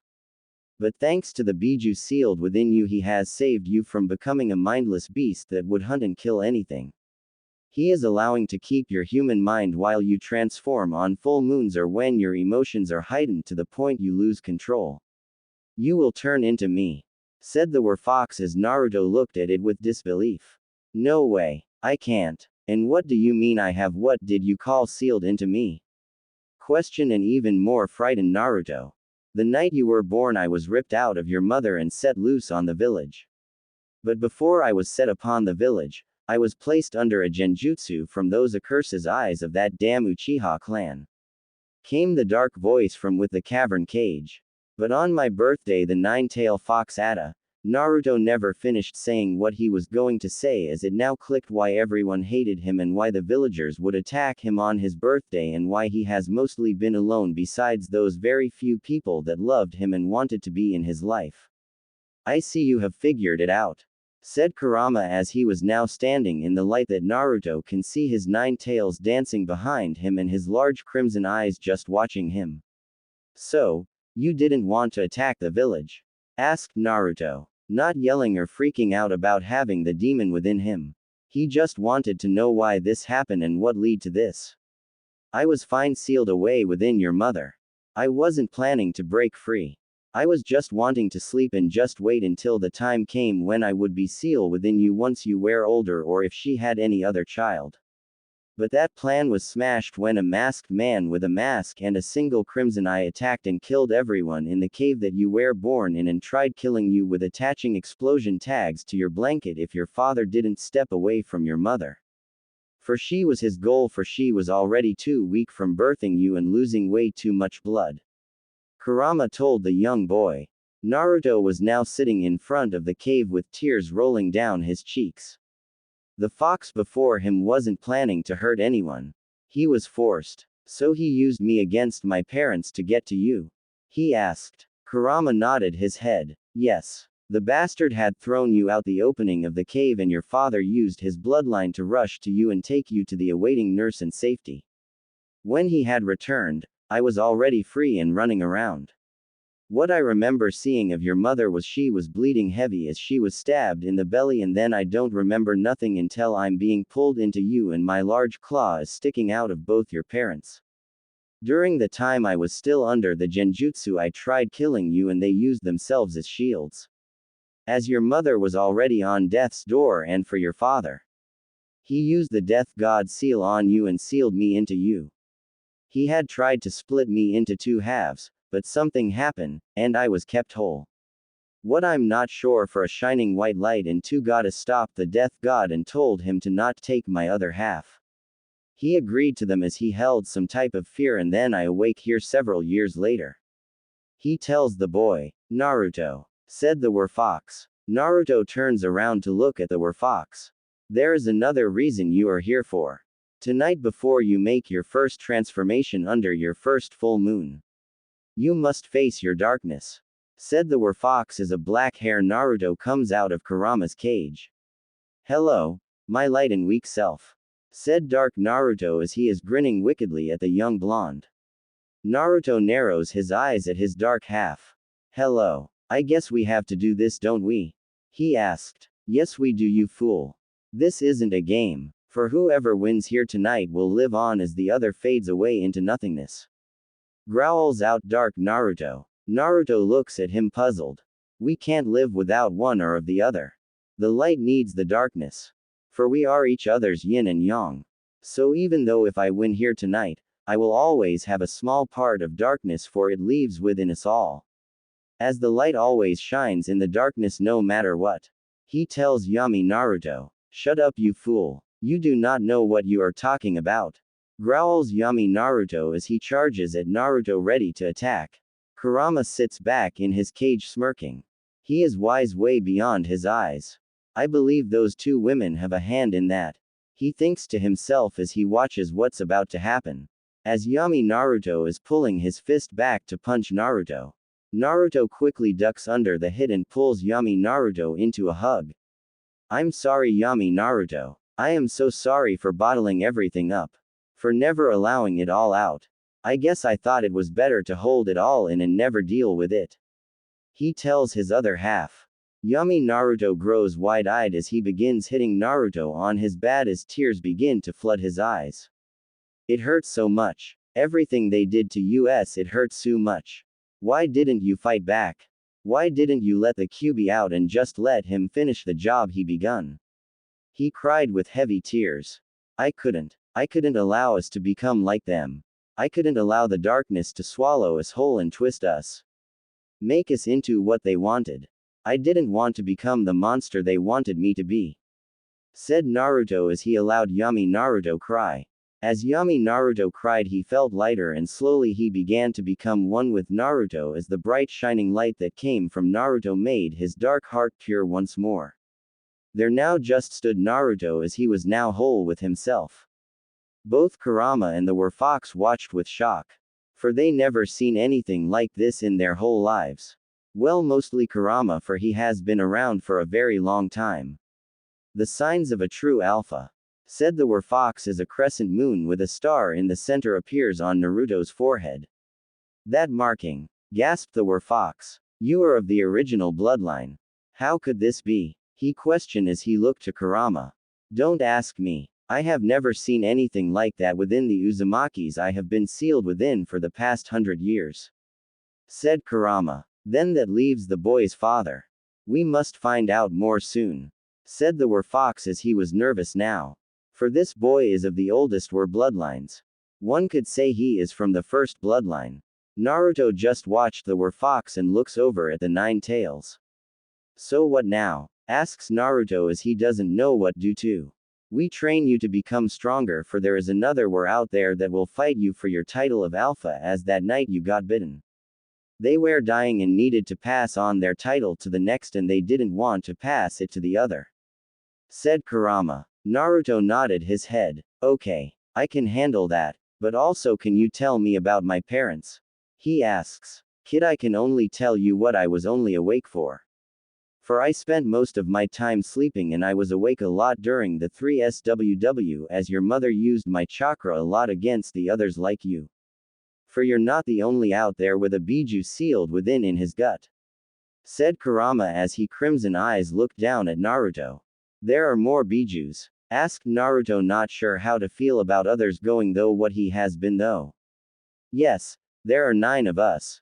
The more tails the bijus has, the stronger they are. I am the strongest of all my brothers and sisters.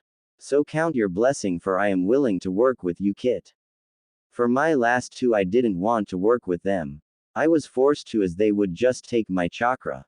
But I will give it to you willingly if you are willing to work with me," Kurama tells him. "Well, yeah, I want to be friends and partners in this life.